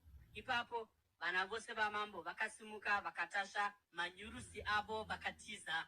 Vachiri munzira kudaro, shoko rakasvika kuna Dhavhidhi richiti Abhusaromu auraya vanakomana vose vamambo, hapana kana mumwe zvake asara. Mambo akasimuka akabvarura nguo dzake akazvambarara pasi. Ipapo varanda vake vose vakauya vane nguo dzakabvaruka vakamira paari. Asi Jonadhabhu mwanakomana waShimea mukoma waDhavhidhi akati, ishe wangu ngaarege kufunga kuti vauraya machinda ake ose, Amunoni oga ndiye afa. Izvi zvakagara zviri muurongwa hwaAbhusaromu kubvira musi wakabatwa chibharo hanzvadzi yake Tamari naAmunoni. Naizvozvo zvino ishe wangu mambo ngaarege kuzvidya mwoyo neshoko rokuti vanakomana vose vamambo vafa, Amunoni oga ndiye afa. Panguva iyoyo Abhusaromu akatiza. Zvino murume akanga amire akarinda akatarira kumusoro akaona vanhu vazhinji mumugwagwa nechokumavirazuva kwake vachiburuka norutivi rwegomo. Nharirire iyi yakaenda ikandoudza mambo kuti, ndiri kuona varume kunzira yeHoronaimu kurutivi rwegomo. Jonadhabhu akati kuna mambo, tarirai, vanakomana vamambo vasvika. Zvaitika sokutaura kwomuranda wenyu. Akati achipedza kutaura, vanakomana vamambo vakabva vapinda vachiungudza zvikuru. Zvino mambo pamwe chete navaranda vake vakachema neshungu kwazvo. Abhusaromu akatiza akaenda kuna Tarimari mwanakomana waAmihudhi mambo weGeshuri. Asi mambo Dhavhidhi akachema pamusoro pomwanakomana wake mazuva ose. Mushure mokunge Abhusaromu atiza, akaenda kuGeshuri akandogarako kwamakore 3. Uye mweya wamambo wakashuva kwazvo kuenda kuna Abhusaromu, nokuti zvino akanga anyaradzwa pamusoro porufu rwaAmunoni.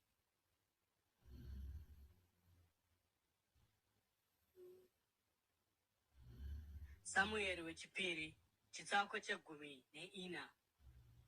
Zvino Joabhu mwanakomana waZeruya akaziva kuti mwoyo wamambo wakanga woshuva Abhusaromu. Saka Joabhu akatuma munhu kuTekoa kuti andouya nomukadzi akanga akachenjera kubva ikoko. Akati kwaari, ita somunhu ari pakuchema, upfeke nguo dzokuchema uye usazvizora mafuta. Uite somukadzi ava namazuva akawanda ari pakuchema vakafa. Ipapo ugoenda kuna mambo undotaura mashoko aya kwaari. Uye Joabhu akaisa mashoko mumuromo make. Mukadzi akabva kuTekoa akati asvika kuna mambo akawira pasi nechiso chake kuri kupa rukudzo akati, ndibatsireiwo nhai mambo. Mambo akamubvunza akati, watambudzwa neiko? Iye akati, zvirokwazvo ndiri chirikadzi, murume wangu akafa. Zvino ini muranda wenyu ndakanga ndina vanakomana 2, vakarwa vari 2 musango, uye hapana aivapo kuti avarandutsire. Mumwe akarova mumwe uye akamuuraya. Zvino mhuri yose yakamukira murandakadzi wenyu vari kuti, tipei uyo akauraya munun'una wake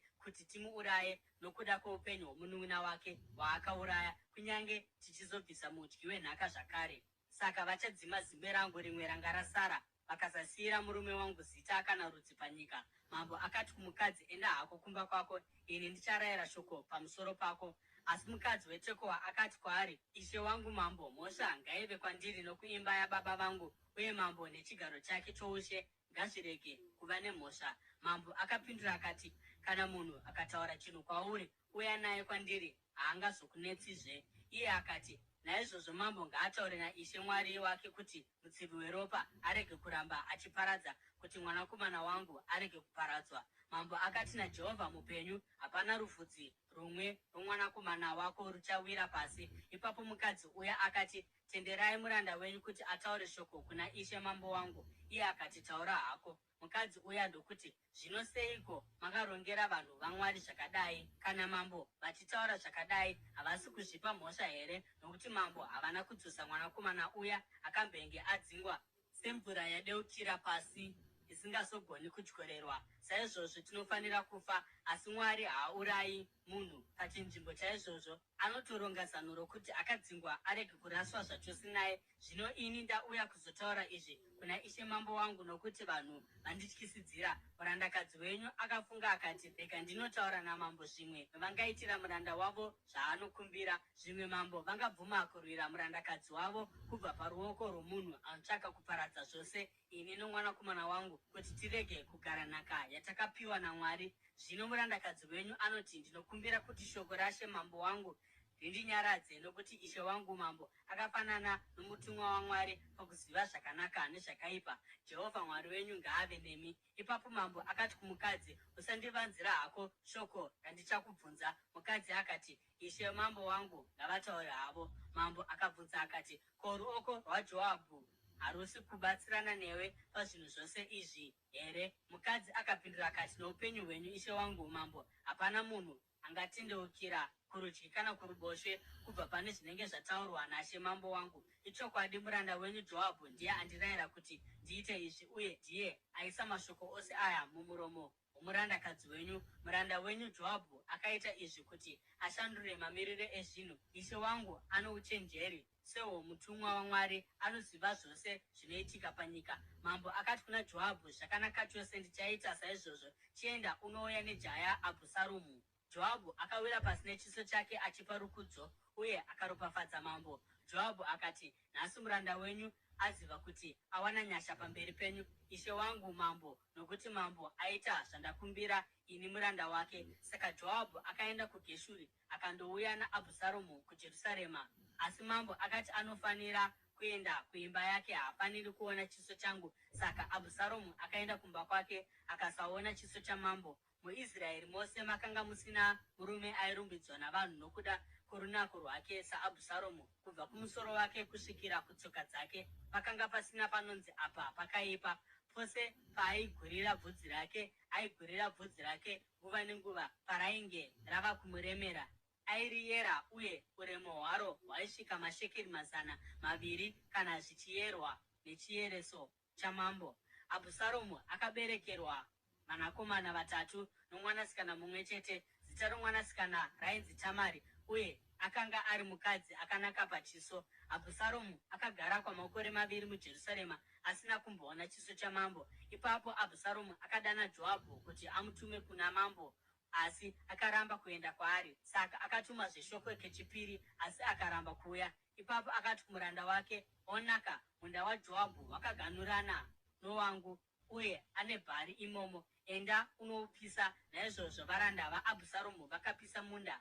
Ipapo Joabhu akaenda kumba kwaAbhusaromu akandoti kwaari, ko, varanda vako vapisirei munda wangu? Abhusaromu akati kuna Joabhu, tarira, ndakatuma shoko kwauri ndikati, uya kuno kuti ndikutume kuna mambo unobvunza kuti, ko, zvino ndakabvirei hangu kuGeshuri? Zvingadai zviri nani dai ndanga ndichiriko zvangu. Naizvozvo ndinoda kuona chiso chamambo, uye kana ndine mhosva yechimwe chinhu ngavandiuraye havo. Saka Joabhu akaenda kuna mambo akandotaura saizvozvo. Ipapo mambo akadana Abhusaromu, uye akauya akasvikokotamisa uso hwake pasi pamberi pamambo, uye mambo akatsvoda Abhusaromu.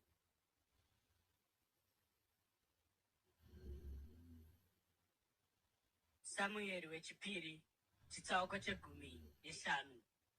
Mushure mechinguva Abhusaromu akazvigadzirira ngoro yamabhiza navarume 50 kuti vamhanye mberi kwake. Aimuka mangwanani achindomira parutivi rwenzira yainanga pasuo reguta.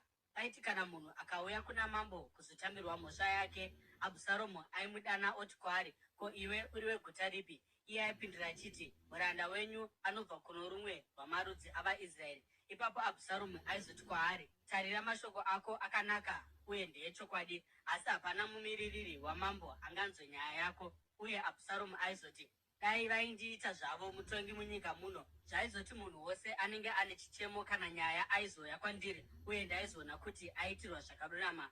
Zvaizotizve kana munhu akaswedera kwaari akamupfugamira, Abhusaromu aimutambanudzira ruoko rwake omubata uye omutsvoda. Abhusaromu aiitira izvi kuvaIsraeri vose vaiuya kuna mambo kuzotambirwa mhosva dzavo. Nokudaro akaita kuti varume vose vomuIsraeri vamude. Mushure mamakore 4, Abhusaromu akati kuna mambo, nditenderei kuti ndiende kuHebhuroni ndinozadzisa mhiko yandakaita kuna Jehovha muranda wenyu paakanga achigara paGeshuri muAramu. Ndakaita mhiko iyi, kana Jehovha akandidzosera kuJerusarema ndichamunamata ndiri muHebhuroni. Mambo akati kwaari, enda norugare. Iye akabva aenda kuHebhuroni. Ipapo Abhusaromu akatuma nhume muchivande kumarudzi ose avaIsraeri kundoti kwavari, kana muchinge manzwa hwamandayarira, ipapo daidzirai muchiti Abhusaromu ava mambo muHebhuroni. Varume 200 vokuJerusarema vakanga vaperekedza Abhusaromu. Vakanga vakokwa uye vakangoendawo vasina zvavaiziva vasina zvavaiziva pamusoro pezvakanga zvarongwa.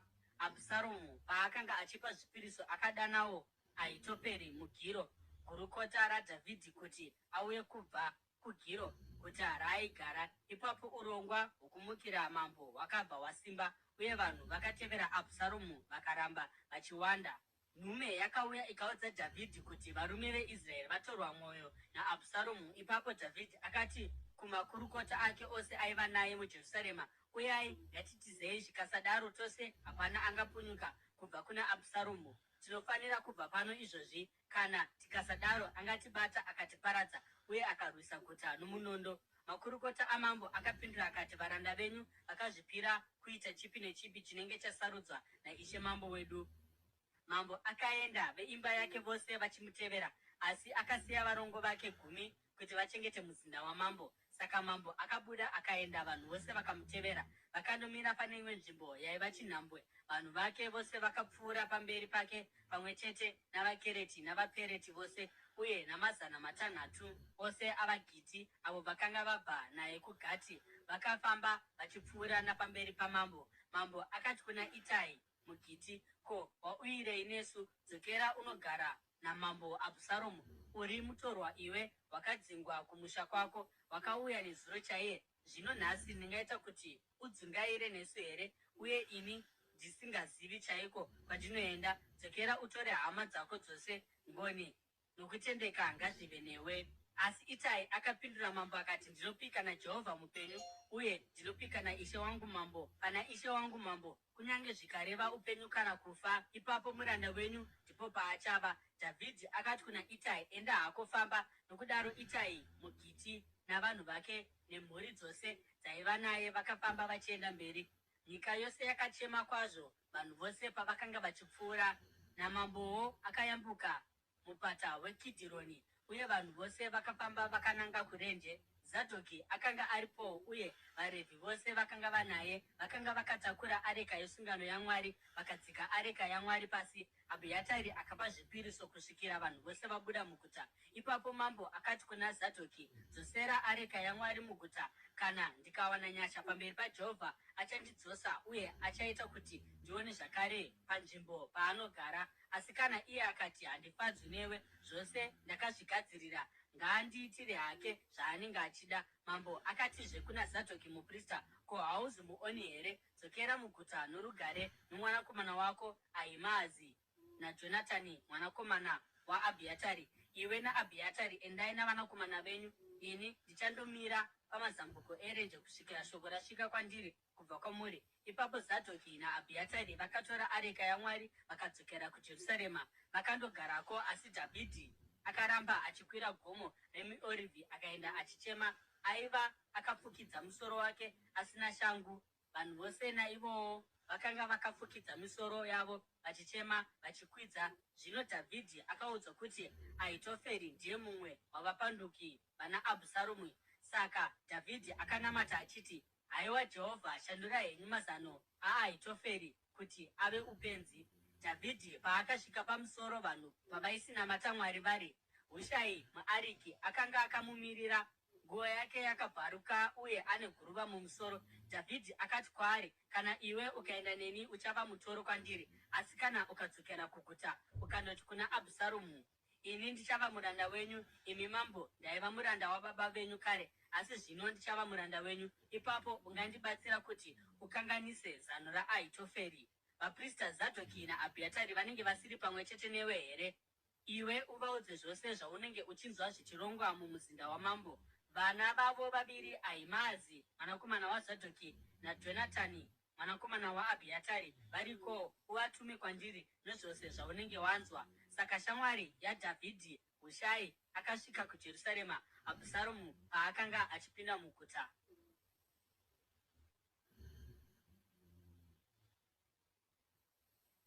Samueri wechipiri, chitsauko che10:3. Dhavhidhi akati afamba chinhambwe chikuru pamusoro pegomo, akaona Zibha muranda waMefibhosheti akamumirira. Akanga ane mbongoro 2 dzakanga dzakatakudzwa 200 ezvingwa, nezana ramakeke amaonde nedende rewaini. Mambo akabvunza Zibha akati, ko, wauyirei nezvinhu izvi? Zibha akapindura akati, mbongoro ndezveveimba yamambo kuti vatasve, zvingwa nemichero ndezvavarume kuti vadye, uye waini ndeyokupedza nyota yeavo vanga vaneta nokuda kwerenje. Mambo akabvunza akati, ko, muzukuru watenzi wako aripi? Zibha akati kwaari, ari kugara muJerusarema, nokuti anoti iye, nhasi veimba yaIsraeri vachandidzorera umambo hwasekuru vangu. Ipapo mambo akati kuna Zibha, tarira, zvose zvanga zviri zvaMefibhosheti zvava zvako.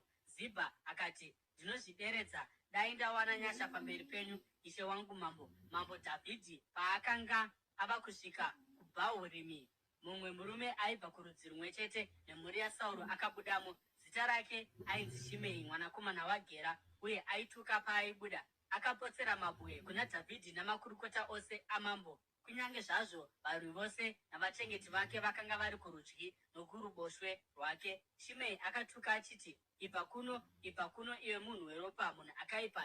Jehovha akuripira ropa rose rawakadeura muimba yaSauro, uyo wawakatorera chigaro chokutanga. Jehovha apa ushe kumwanakomana wako Abhusaromu. Wasvika pakuparara nokuti uri munhu weropa. Ipapo Abhishai mwanakomana waZeruya akati kuna mambo, ko, iyi imbwa yakafa ingatukirei ishe mambo wangu? Regai ndiende ndinodimura musoro wake. Asi mambo akati, ko, ini nemi takafanana pakudini, imi vanakomana vaZeruya? Ko, kana achituka nokuti Jehovha ati kwaari, tuka Dhavhidhi, ndiani angati, ko, unoitirei izvi? Ipapo Dhavhidhi akati kuna Abhishai namakurukota ake ose, mwana wangu anova wenyama yangu chaiyo ari kuda kundiuraya. Ko, kuzoti uyu zvake muBhenjamini, musiyei akadaro, regai atuke, nokuti Jehovha amutuma.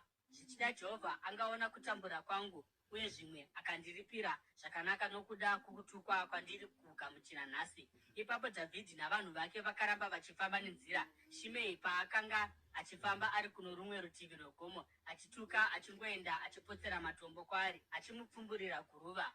Mambo navanhu vose vaiva naye vakasvika kwavaienda vaneta, akazororapo. Panguva iyi Abhusaromu navarume vose veIsraeri vakasvika muJerusarema, uye Ahitoferi aiva naye. Zvino Hushai naAriki, shamwari yaDhavhidhi, akaenda kuna Abhusaromu akandoti kwaari, mambo ngaararame nokusingaperi, mambo ngaararame nokusingaperi. Abhusaromu akabvunza Hushai akati, urwu ndirwo rudo rwaunoratidza shamwari yako here? Sei usina kuenda neshamwari yako? Hushai akati kuna Abhusaromu, kwete, iye akasarudzwa naJehovha navanhu ava uye navarume vose veIsraeri, ini ndichava wake, uye ndicharamba ndinaye. Zvakarezve ndingagoshandira aniko? Ko, handifaniri kushandira mwanakomana? Sezvandaishandira baba venyu, saizvozvo ndichakushandirai. Abhusaromu akati kuna Ahitoferi, tipewo zano rako, toita sei? Ahitoferi akapindura akati, vatai navarongo vababa venyu avo vakasiyiwa vakachengeta muzinda wamambo. Ipapo Israeri yose ichanzwa kuti mazviita chinhu chinonhuhwa mumhuno dzababa venyu, uye maoko avanhu vose vanokutsigirai achasimbiswa. Ipapo vakamisira Abhusaromu tende pamusoro pedenga remba, uye akavata navarongo vababa vake vaIsraeri vose vachiona. Zvino mumazuva iwayo zano raipiwa naAhitoferi raiita seromunhu anobvunza kuna Mwari. Ndizvozvo zvaifungwa naDhavhidhi pamwe chete naAbhusaromu pamusoro pamazano aipiwa naAhitoferi.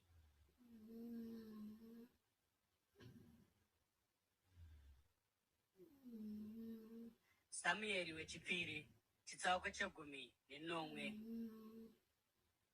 Ahitoferi akati kuna Abhusaromu, regai ndisarudze varume zviuru 12 ndigosimuka usiku huno nditevere Dhavhidhi, uye ndichamurwisa achakaneta uye asina simba. Ndichamutyisidzira, uye ipapo vanhu vose vaanavo vachatiza. Ndichauraya mambo chete, ndichadzosera vanhu vose kwamuri. Kufa kwomunhu wamunotsvaka kuchareva kudzoka kwavose. Ipapo vanhu vose vachava norugare. Shoko iri rakafadza Abhusaromu navakuru vose veIsraeri. Asi Abhusaromu akati, danaiwo Hushai muAriki kuti ndigonzwa kuti anoti kudii. Hushai akati asvika kwaari, Abhusaromu akati, Ahitoferi apa zano iri, toita zvaareva here? Kana zvisizvo tipewo pfungwa yako. Hushai akapindura Abhusaromu akati, zano ramapiwa naAhitoferi harina kunaka panguva ino. Munoziva baba venyu navanhu vavo varwi, uye vanotyisa kunge bere rabvutirwa vana varo. Pamusoro pezvo baba venyu murwi ano ruzivo haangavati namauto usiku. Kunyange izvozvi vakavanda mubako kana pane imwe nzvimbo, kana vakatanga kurwa navarwi venyu, ani naani anonzwa nezvavo achati, pakati pavarwi vanotevera Abhusaromu paurayiwa vanhu. Ipapo kunyange murwi akashinga kwazvo, ane mwoyo wakaita soweshumba, achati rukutu nokutya, nokuti vaIsraeri vose vanoziva kuti baba venyu murwi, uye kuti vose vavanavo vakashinga. Saka zano rangu nderiri: vaIsraeri vose kubva kuDhani kusvikira kuBheerishebha vakawanda sejecha rokumhenderekedzo dzegungwa. Ngavaungane kwamuri iyemi pachenyu muchivatungamirira kundorwa. Ipapo tichavarwisa kwose kwavanenge vari, uye tichawira paari sedova rinowira pasi. Hakuna kana mumwe wavo zvake achasara ari mupenyu kana akadzokera muguta. Ipapo vaIsraeri vose vachauya namabote kuguta iroro, uye ticharizvuzvurudzira pasi kumupata kusvikira pasisina kunyange nechimedu charo chingawanikwa. Abhusaromu navarume vose veIsraeri vakati, zano raHushai muAriki riri nani pane raAhitoferi, nokuti Jehovha aida kukonesa zano rakanaka raAhitoferi kuitira kuti auyise njodzi pamusoro paAbhusaromu. Ipapo Hushai akati kuna Zadhoki naAbhiatari vaprista, Ahitoferi arayira Abhusaromu navakuru veIsraeri kuti vaite ichi nechocho. Zvino chituma shoko nokukurumidza uye uudze Dhavhidhi kuti, musavata pamazambuko omurenje usiku huno. Yambukai musamborega, nokuti mambo navanhu vose vaanavo vangamedzwa. Jonatani naAhimaazi vakanga vachigara paEni Rogeri, uye mumwe murandakadzi ndiye aifanira kundovazivisa, uye ivo vachienda kundoudza mambo Dhavhidhi, nokuti havazaifanira kuonekwa vachipinda muguta. Asi mumwe mujaya akavaona ndokubva andoudza Abhusaromu. Saka vaviri ava vakabva nokukurumidza vakaenda kumba yomumwe murume aiva muBhahurimi. Akanga ane tsime muruvazhe, uye vakapinda mariri. Mukadzi wake akatora chifukidzo akachiwaridza pamusoro pomuromo wetsime, uye akanyika zviyo pamusoro pacho. Hakuna akaziva chinhu pamusoro pazvo. Varume vokwaAbhusaromu vakati vasvika kumukadzi akanga ari pamba, vakabvunza vakati, vana Ahimaazi naJonatani varipi? Mukadzi akati kwavari, vayambuka rukova. Varume vakatsvaka asi havana munhu wavakawana, saka vakadzokera kuJerusarema. Shure kwokunge varume ava vaenda, vaviri vaya vakakwira vakabuda mutsime, uye vakaenda kundozivisa mambo Dhavhidhi izvozvo. Vakati kwaari, simukai izvozvi muyambuke rwizi urwu. Ahitoferi apa zano rokuti nerokuti pamusoro penyu. Saka Dhavhidhi navanhu vose vakanga vanaye vakasimuka vakayambuka Jorodhani. Kuchiedza hapana akanga asara asati ayambuka Jorodhani. Ahitoferi akati aona kuti zano rake rakanga risina kutevedzwa, akaisa chigaro pambongoro yake akaenda kumba kwake muguta rokwake. Akaronga zvose zveimba yake ndokubva azvisungirira. Saka akafa uye akavigwa muhwiro rababa vake. Dhavhidhi akaenda kuMahanaimi, uye Abhusaromu akayambuka Jorodhani navarume vose veIsraeri. Abhusaromu akanga agadza Amasa kuti ave mutungamiri wehondo pachinzvimbo chaJoabhu. Amasa akanga ari mwanakomana womumwe murume ainzi Jeteri muIsraeri, akanga awana Abhigairi mwanasikana waNahashi, uye ari munun'una waZeruya mai vaJoabhu. VaIsraeri naAbhusaromu vakadzika misasa yavo munyika yeGireadhi. Dhavhidhi akati asvika muMahanaimi, Shobhi mwanakomana waNahashi aibva kuRabha ravaAmoni, naMakiri mwanakomana waAmieri weRo-Dhebha, uye Bhazirai muGireadhi wokuRogerimi vakauya nenhoo nembiya nemidziyo yevhu. Vakauyawo negorosi nebhari, upfu hwakatsetseka nezviyo zvakakangwa, nyimo nenyemba, uchi namafuta, makwai, uye noruomba rwaibva mumukaka wemhou, kuti Dhavhidhi navanhu vake vadye, nokuti vakati, vanhu vava nenzara, vaneta, uye vava nenyota murenje.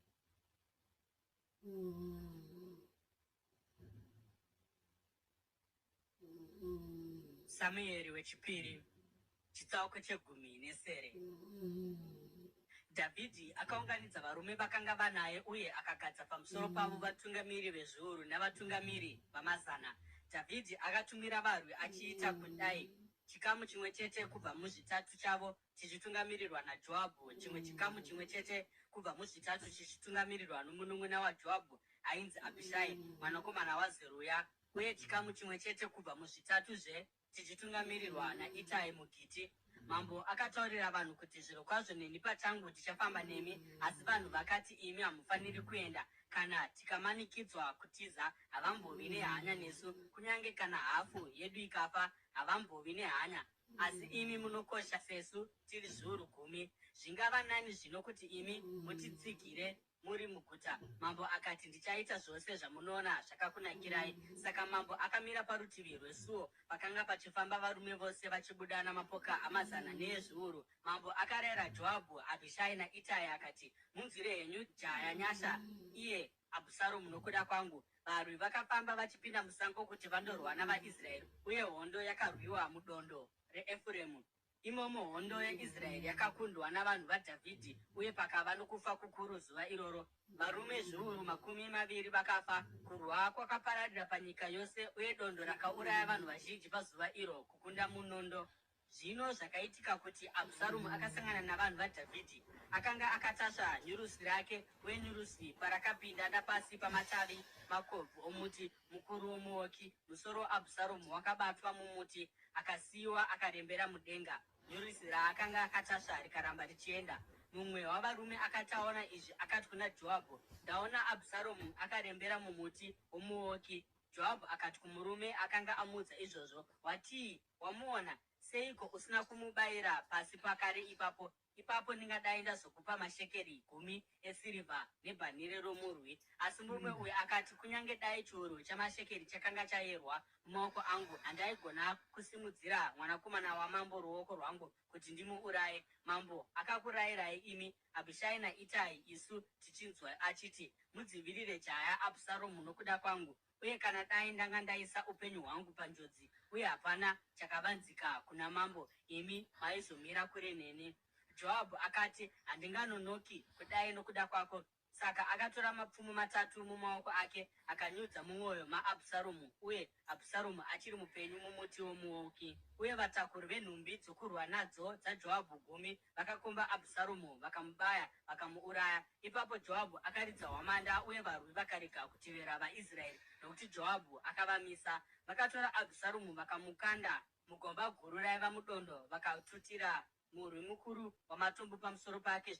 Zvichakadaro vaIsraeri vose vakatiza vakaenda kudzimba dzavo. Panguva youpenyu hwake Abhusaromu akanga atora mbiru akaimisa mumupata wamambo sechirangaridzo kwaari, nokuti akafunga akati, handina mwanakomana angayeuchidza vanhu zita rangu. Akatumidza mbiru iyo zita rake, uye inonzi mbiru yokuyeuka Abhusaromu kusvikira nhasi. Zvino Ahimaazi mwanakomana waZadhoki akati, regai ndimhanye neshoko kuna mambo rokuti Jehovha amurwira kubva muruoko rwavavengi vake. Joabhu akati, hausiwe unoenda neshoko nhasi, ungaenda hako neshoko pane dzimwe nguva, asi haufaniri kuita izvozvo nhasi, nokuti mwanakomana wamambo afa. Ipapo Joabhu akati kumuEtiopia, chienda undoudza mambo zvawaona. MuEtiopia akakotama pamberi paJoabhu uye akamhanya achibvapo. Ahimaazi mwanakomana waZadhoki akatizve kuna Joabhu, kunyange zvakadaro hazvo ndapota regai ndimhanye nditevere muEtiopia. Asi Joabhu akapindura akati, mwanakomana wangu, unodireiko kuenda? Hakuna kana shoko richakupa mubayiro. Iye akati, kunyange zvakadaro hazvo ndinoda kumhanya ini. Saka Joabhu akati, mhanya. Ipapo Ahimaazi akamhanya nomunzira yomubani akasiya muEtiopia. Dhavhidhi paakanga agere pakati pamasuo maviri, murindi akakwira pamusoro pedenga resuo reparusvingo. Akati atarisa kunze akaona murume achimhanya ari oga. Murindi akadanidzira kuna mambo akamuzivisa izvozvo. Mambo akati, kana ari oga anofanira kunge ane shoko rakanaka, uye murume akaramba achingoswedera. Ipapo murindi akaonazve mumwe murume achimhanya, akadanidzira kumutariri wesuo akati, tarira, mumwe ari kumhanya ari oga. Mambo akati, anofanira kunge achiuyawo neshoko rakanaka. Murindi akati, ndinoona sokuti wokutanga anomhanya saAhimaazi mwanakomana waZadhoki. Mambo akati, munhu akanaka iye, ari kuuya namashoko akanaka. Ipapo Ahimaazi akadanidzira kuna mambo achiti, rugare. Akakotama pamberi pamambo akatsikitsira uso hwake pasi akati, Jehovha Mwari wenyu ngaarumbidzwe, akaisa kwamuri varume vakanga vachisimudzira maoko avo kuti varwe naishe wangu mambo. Mambo akabvunza akati, ko, jaya Abhusaromu mupenyu here? Ahimaazi akati, ndakaona kunyongana kukuru panguva iyo. Joabhu akanga oda kutuma muranda wamambo, uye neni muranda wenyu, asi handina kuziva kuti chaiva chii. Mambo akati, mira parutivi uye usabva pano. Saka akasudurukira parutivi ndokumirapo. Ipapo muEtiopia akasvika akati, ishe wangu mambo, inzwai mashoko akanaka. Jehovha akurwirai nhasi kuna vose vakakumukirai. Mambo akabvunza muEtiopia akati, ko mujaya Abhusaromu mupenyu here? MuEtiopia akapindura achiti, vavengi vashe vangu mambo navose vanokumukirai kuti vakukuvadzei ngavave sejaya iro. Mambo akadedera akakwira kukamuri yakanga iri pamusoro pesuo akachema. Paaifamba aiti, haiwa mwanakomana wangu Abhusaromu, mwanakomana wangu Abhusaromu, dai chete ndafa hangu ini pachinzvimbo chako. Haiwa Abhusaromu, mwanakomana wangu.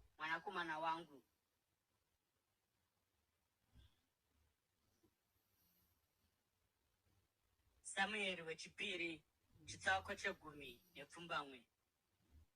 Joabhu akaudzwa kuti mambo anochema nokuungudza nokuda kwaAbhusaromu, uye kuhondo yose kukunda kwezuva iro kwakashandurwa kukava kuchema, nokuti pazuva iro mauto akazvinzwa zvichinzi mambo anochema nokuda kwomwanakomana wake. Varume vakapinda muguta vachiverevedza savanhu vanoreveredza vachinyara nokuti vatiza kubva kuhondo. Mambo akafukidza chiso chake akachema zvikuru achiti, haiwa mwanakomana wangu Abhusaromu, haiwa Abhusaromu, mwanakomana wangu. Ipapo Joabhu akapinda mumba kuna mambo akati, nhasi manyadzisa vanhu vose avo vachangoponesa upenyu hwenyu noupenyu hwavanakomana navanasikana venyu, uye noupenyu hwavakadzi venyu navarongo venyu. Munoda avo vanokuvengai uye munovenga avo vanokudai. Mazviratidza pachena nhasi kuti vatungamiri vehondo navanhu vavo havarevi chinhu kwamuri. Ndinoona kuti maifarira kuti dai Abhusaromu ararama nhasi, uye kuti dai tose zvedu tafa.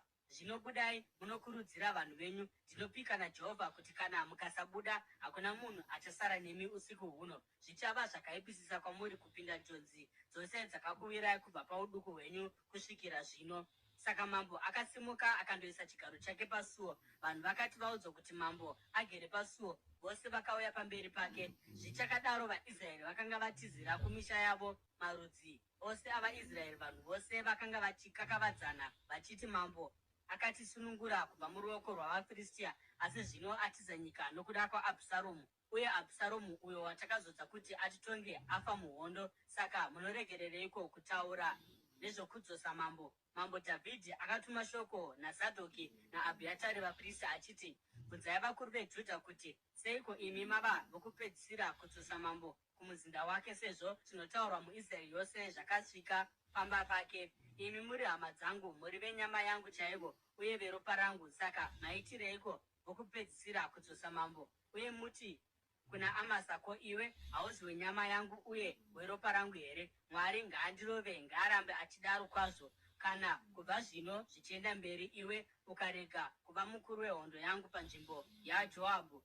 Akabata mwoyo yavarume vose vaJudha vakaita sokunge vaiva munhu mumwe. Vakatuma shoko kuna mambo vachiti, dzokai imi navanhu venyu mose. Ipapo mambo akadzoka akasvika paJorodhani. Zvino vanhu veJudha vakanga vasvika kuGirigari kuti vaende kundosangana namambo vogomuyambutsa Jorodhani. Shimei mwanakomana waGera muBhenjamini aibva kuBhahurimi akakurumidza kuburuka navanhu veJudha kuti vandosangana namambo Dhavhidhi. Akanga ane vaBhenjamini vaisvika chiuru, pamwe chete naZibha mutariri weimba yaSauro, uye navanakomana vake 15 navaranda vake 20. Vakamhanyira kuJorodhani uko kwakanga kwava namambo. Vakayambuka rukova kuti vandotora veimba yamambo, uye kuti vaite zvose zvaaida. Shimei mwanakomana waGera akati ayambuka Jorodhani, akawira pasi nechiso chake pamberi pamambo, akati kwaari, ishe wangu ngaarege kundipa mhaka. Regai henyu kurangarira kukanganisa kwakaitwa nomuranda wenyu pazuva rakabva ishe wangu mambo paJerusarema. Mambo ngaazvidzime mundangariro dzake, nokuti ini muranda wenyu ndinozviziva kuti ndakatadza. Asi nhasi ndauya pano sewokutanga weimba yose yaJosefa kuti ndiburuke ndizosangana naishe wangu iye mambo. Ipapo Abhishai mwanakomana waZeruya akati, ko, Shimei haafaniri kuurayiwa nokuda kwaizvozvi here? Akatuka muzodziwa waJehovha. Dhavhidhi akapindura akati, ndineiko nemi imi vanakomana vaZeruya, zvokuti nhasi mava vavengi vangu? Pane munhu angafanira kufa muIsraeri nhasi here? Ko, handizivi here kuti nhasi ndiri mambo weIsraeri? Saka mambo akati kuna Shimei, haungafi. Uye mambo akamuvimbisa nemhiko. Mefibhosheti muzukuru waSauro akaburukawo kundosangana namambo. Haana kuva nehanya netsoka dzake kana kuguririra ndebvu dzake kana kusuka nguo dzake kubvira pazuva rakasimuka mambo kusvikira pazuva raakadzoka ari mupenyu. Paakasvika achibva kuJerusarema achindokusangana namambo, mambo akamubvunza akati, wakaregerereiko kuenda neni, Mefibhosheti? Iye akati, ishe wangu mambo, sezvo ini muranda wenyu ndiri chirema, ndakati ndichaita kuti mbongoro yangu igadzikwe chigaro uye ndigoitaswa kuti ndigoenda namambo. Asi Zibha muranda wangu akandipandukira uye akandoreverera nhema muranda wenyu kuna ishe wangu mambo. Ishe wangu mambo akaita somutumwa waMwari. Saka itai henyu zvinokufadzai. Zvizvarwa zvose zvasekuru vangu hazvifanirwi nechimwe chinhu asi rufu ruchibva kuna she wangu mambo. Asi makapa muranda wenyu nzvimbo pakati pavo vanodya patafura yenyu. Saka ini ndine mvumo yeiko yokukumbirazve kuna mambo? Mambo akati kwaari, uchataurireiko zvakawanda? Ndinokurayira iwe naZibha kuti mugovane minda. Mefibhosheti akati kuna mambo, ngaatore hake zvinhu zvose, sezvo zvino ishe wangu mambo akasvika kumusha ari mupenyu. Bhazirari muGireadhi akasvikawo achibva kuRogerimi kuti ayambuke Jorodhani namambo uye kuti amuperekedze panzira yake ikoko. Zvino Bhazirai akanga akwegura kwazvo, ava namakore 80. Akanga achiriritira mambo panguva yaakanga agere paMahanaimi, nokuti akanga ari munhu akapfuma kwazvo. Mambo akati kuna Bhazirai, yambuka pamwe chete neni ugogara neni muJerusarema uye ini ndichakuriritira. Asi Bhazirai akapindura mambo akati, makore manganiko andichararama zvokuti ndingafanira kukwidza kuJerusarema namambo? Ndava namakore 80. Ndichagona kuziva mutsauko pakati pechakanaka nechisina kunaka here? Ko, muranda wenyu achagona kuravira chaanodya nechaanonwa here? Ko, ndichagona kunzwa manzwi avarume navakadzi vanoimba here? Muranda wenyu achaitireiko kuti ave mumwe mutoro kuna ishe wangu mambo? Muranda wenyu achayambuka Jorodhani namambo kwenhambwe pfupi, asi mambo anondipireiko mubayiro wakadai? Regai muranda wenyu adzokere hake, kuti ndinofira muguta rangu pedyo nehwiro yababa vangu namai vangu. Asi hoyu muranda wangu Kimihami ngaayambuke hake naishe iye mambo, mumuitire henyu zvose zvinokufadzai. Mambo akati, Kimihami achayambuka neni uye ndichamuitira zvose zvinokufadza, uye zvose zvaunoda kwandiri ndichakuitira. Saka vanhu vose vakayambuka Jorodhani, uye ipapo mambo akazoyambukawo. Mambo akatsvoda Bhazirai akamuropafadza, uye Bhazirai akadzokera kumba kwake. Mambo akati ayambukira kuGirigari, Kimihami akayambuka naye. Mauto ose eJudha nehafu yavarwi veIsraeri vakanga vayambutsa mambo, uye varume vose veIsraeri vakauya kuna mambo vakati kwaari, hama dzedu varume veJudha vakabireiko? Mambo vakamuuyisa neimba yake mhiri kweJorodhani pamwe chete navanhu vake vose. Varume vose veJudha vakapindura varume veIsraeri vachiti, takaita izvi nokuti mambo ihama yedu yapedyo. Seiko imi matsamwiswa nazvo? Tambodya here zvinhu zvamambo? Tambozvitorera kana chinhu chimwe chete here? Ipapo varume veIsraeri vakapindura varume veJudha vakati, tine migove 10 muna mambo, uye zvisiri izvozvo chete, Dhavhidhi ndowedu kukunda imi. Saka seiko imi muchitizvidza? Ko, hatizisu takatanga kutaura kuti mambo adzoke here? Asi varume veJudha vakapindura nehasha kwazvo kupfuura varume veIsraeri.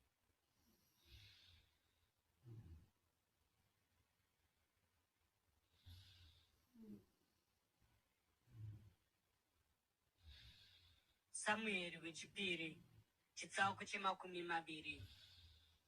Zvino nhubu yainzi Shebha mwanakomana waBhikiri muBhenjamini aivapo. Akaridza hwamanda akadanidzira achiti, isu hatina mugove muna Dhavhidhi, hatina chikamu mumwanakomana waJese. Munhu wose ngaaende kutende rake, imi vaIsraeri. Saka varume vose veIsraeri vakasiya Dhavhidhi kuti vatevere Shebha mwanakomana waBhikiri. Asi varume veJudha vakagara namambo wavo kubva kuJorodhani kusvikira kuJerusarema. Dhavhidhi akati adzokera kumuzinda wake muJerusarema, akatora varongo vake 10 vaakanga asiya kuti vachengete muzinda, akavaisa mumba vakachengetwa. Akavariritira asi haana kuvata navo. Vakanga vakachengetwa kusvikira pazuva rokufa kwavo, vachirarama sechirikadzi. Ipapo mambo akati kuna Amasa, dana varume veJudha vauye kwandiri pakati pamazuva 3, uye newe uye pano. Asi Amasa akati aenda kundodana Judha, akatora nguva yakareba kupfuura yaakanga atarirwa namambo. Dhavhidhi akati kuna Abhishai, zvino Shebha mwanakomana waBhikiri achatiitira zvakaipa kupfuura zvakaitwa naAbhusaromu. tora varanda vatenzi wako umutevere, zvimwe angawana maguta akakomberedzwa uye akatipunyuka. Saka vanhu vaJoabhu, vaKereti, vaPereti nemhare dzose vakabuda vachitungamirirwa naAbhishai, vakafamba vachibva kuJerusarema vachitevera Shebha mwanakomana waBhikiri. Vakati vari padombo guru muGibheoni, Amasa akauya kuzosangana navo. Joabhu akanga akapfeka nguo yake yokurwa, uye pairi paiva nebhanire rakasungirwa pachiuno chake rine munondo waiva mumuhara wawo. Zvino akati achienda mberi, wakadonha kubva mumuhara wawo. Joabhu akati kuna Amasa, wakadiniko munun'una wangu? Ipapo Joabhu akabata ndebvu dzaAmasa noruoko rwake rworudyi kuti amutsvode. Amasa akanga asina kuona munondo waiva muruoko rwaJoabhu, uye Joabhu akaunyudza mudumbu make, uye ura hwake hukawira pasi, asina kunge abayiwazve. Amasa akafa. Ipapo Joabhu nomunun'una wake vakatevera Shebha mwanakomana waBhikiri. Mumwe wavanhu vaJoabhu akamira parutivi rwaAmasa akati, ani naani anoda Joabhu uye ani naani ari waDhavhidhi ngaatevere Joabhu. Amasa akavata achiumburuka muropa rake pakati pomugwagwa, uye mumwe murume akaona kuti mauto ose aiuya achimira ipapo. Paakaona kuti munhu wose aisvika pana Amasa aimira, akamukweva kubva mumugwagwa akamuisa musango, akakanda nguo pamusoro pake. Shure kwokunge Amasa abviswa mumugwagwa, varume vose vakapfuurira mberi naJoabhu vachitevera Shebha mwanakomana waBhikiri. Shebha akapfuura nomumarudzi ose aIsraeri kusvikira kuAbheri Bheti Maaka uye nomudunhu rose ravaBheri, uye vakaungana pamwe chete vakamutevera. Vakauya vakamukomba paShebha muAbheri Bheti Maaka, vakavaka rusvingo rwevhu rukasvika kuguta, uye rwakamira rwakatarisana nenhare dzokunze. Pavakanga vachiputsa rusvingo, mukadzi akangwara akadanidzira ari muguta akati, inzwai, inzwai, taurirai Joabhu kuti auye pano kuti ndigotaura naye. Akaenda kwaari, iye akamubvunza akati, ndiwe Joabhu here? Akapindura akati, ndini. Mukadzi akati, teererai zvinoreva murandakadzi wenyu. Iye akati, ndakateerera. Mukadzi akaenderera achiti, kare kare vaisimboti, tora mhinduro yako paAbheri, uye zvaipera ipapo. Isu tiri vorugare navakatendeka muIsraeri. Uri kuedza kuparadza guta rinova ndiro mai muIsraeri. Seiko uchida kumedza nhaka yaJehovha? Joabhu akati, ngazvive kure neni, ngazvive kure neni kuti ndimedze kana kuparadza. Hazvina kudaro. Asi murume anonzi Shebha mwanakomana waBhikiri, anobva kunyika yamakomo yaEfuremu, ndiye akasimudza ruoko rwake kuti arwise mambo, kuti arwise Dhavhidhi, uye nomurume mumwe chete iyeye. Ipapo ndichabva paguta. Mukadzi akati kuna Joabhu, musoro wake uchakandwa kwauri naparusvingo. Ipapo mukadzi akaenda kuvanhu vose nezano rake, vakagura musoro waShebha mwanakomana waBhikiri vakaukanda kuna Joabhu. Saka Joabhu akaridza hwamanda, vanhu vake vakapararira vachibva paguta, mumwe nomumwe achidzokera kumba kwake, uye Joabhu akadzokera kuna mambo muJerusarema. Joabhu akanga ari mukuru wehondo yose yeIsraeri. Bhenaya mwanakomana waJehoyadha akanga ari mukuru wavaKereti navaPareti. Adhoniramu akanga ari mutariri wavashandi vechibharo. Jehoshafati mwanakomana waAhirudhi akanga ari munyori wenhoroondo. Shebha akanga ari munyori. Zadhoki naAbhiatari vaiva vaprista, uye Ira muJairi aiva muprista waDhavhidhi.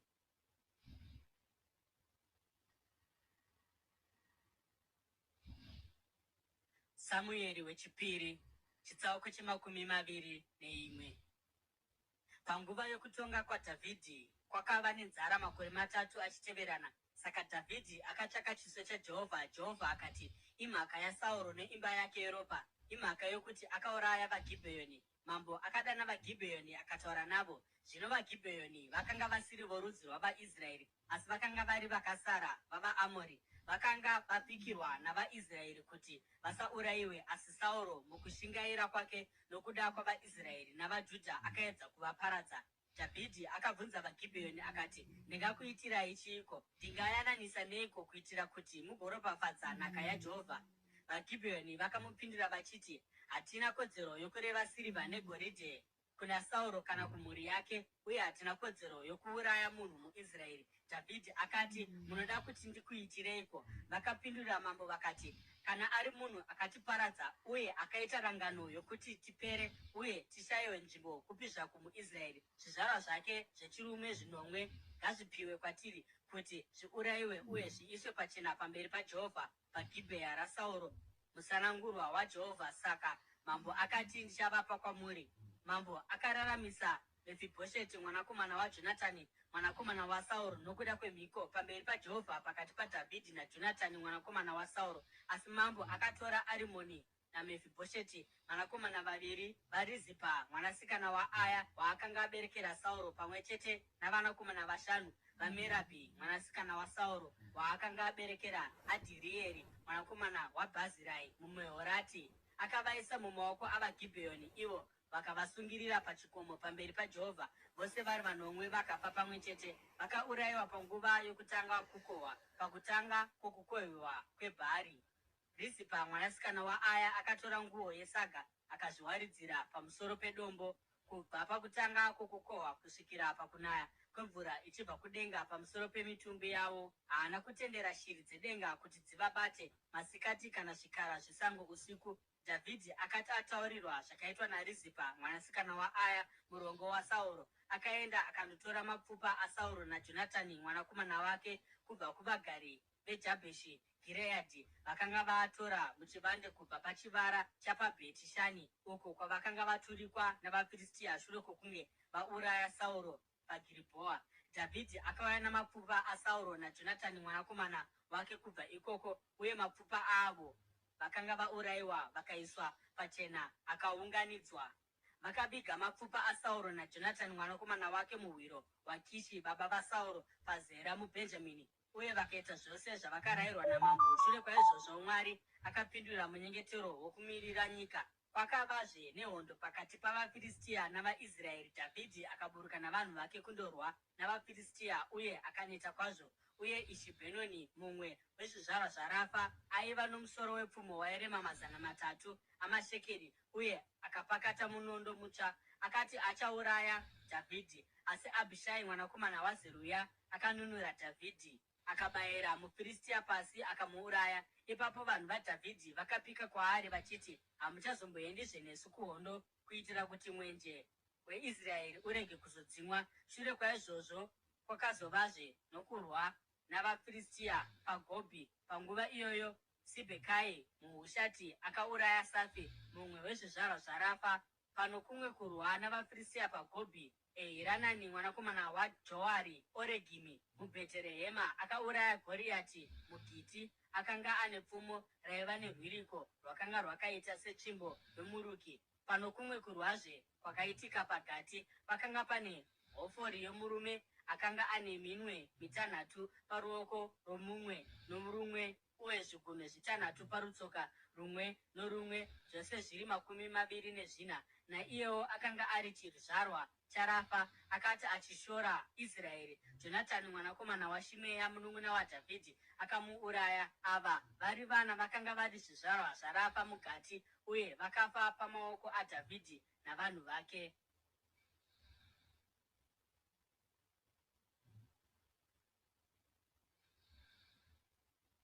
Samueri wechipiri chitsauko che22.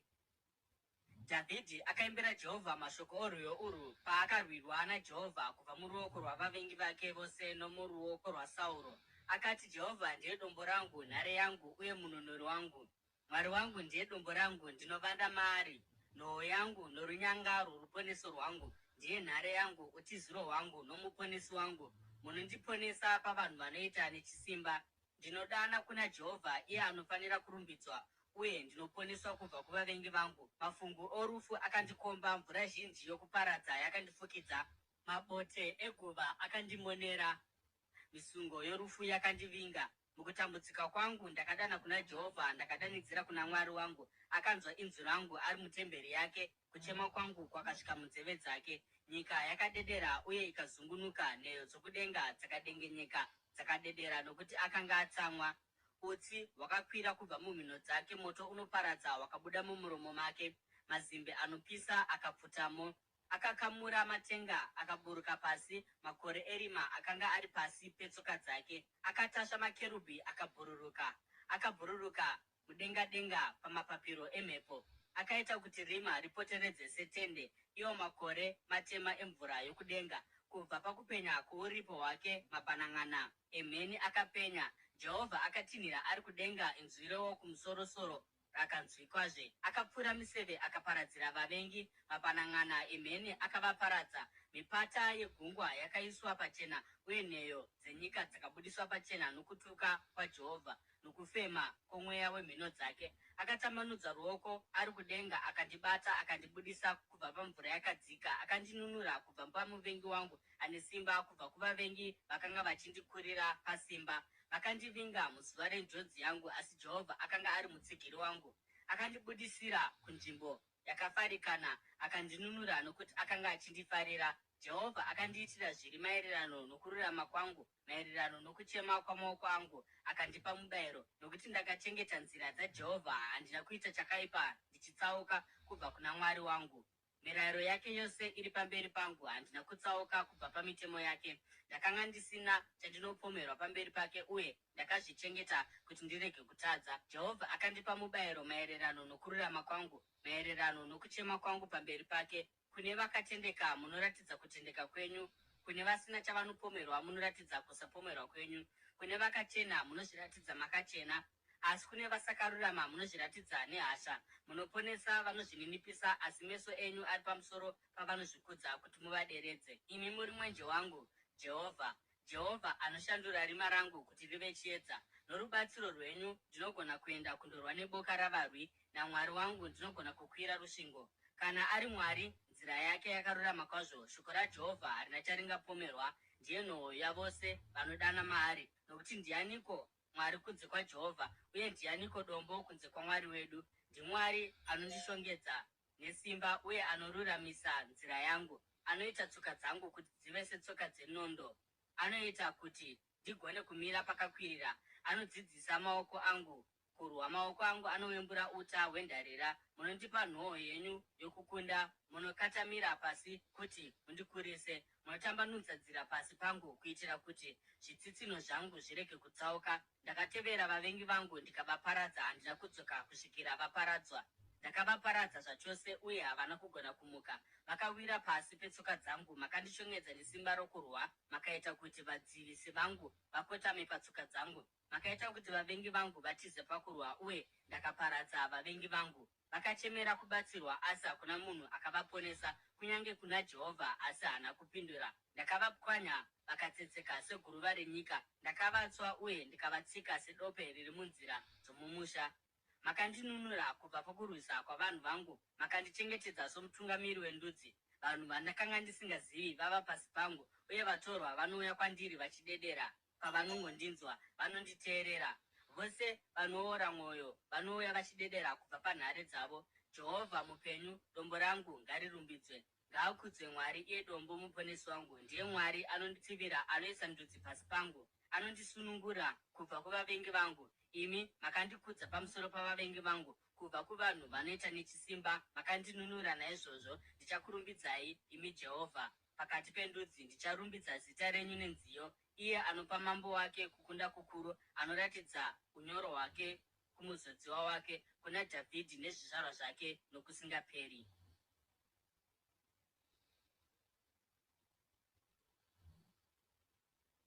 Samueri wechipiri, chitsauko che23.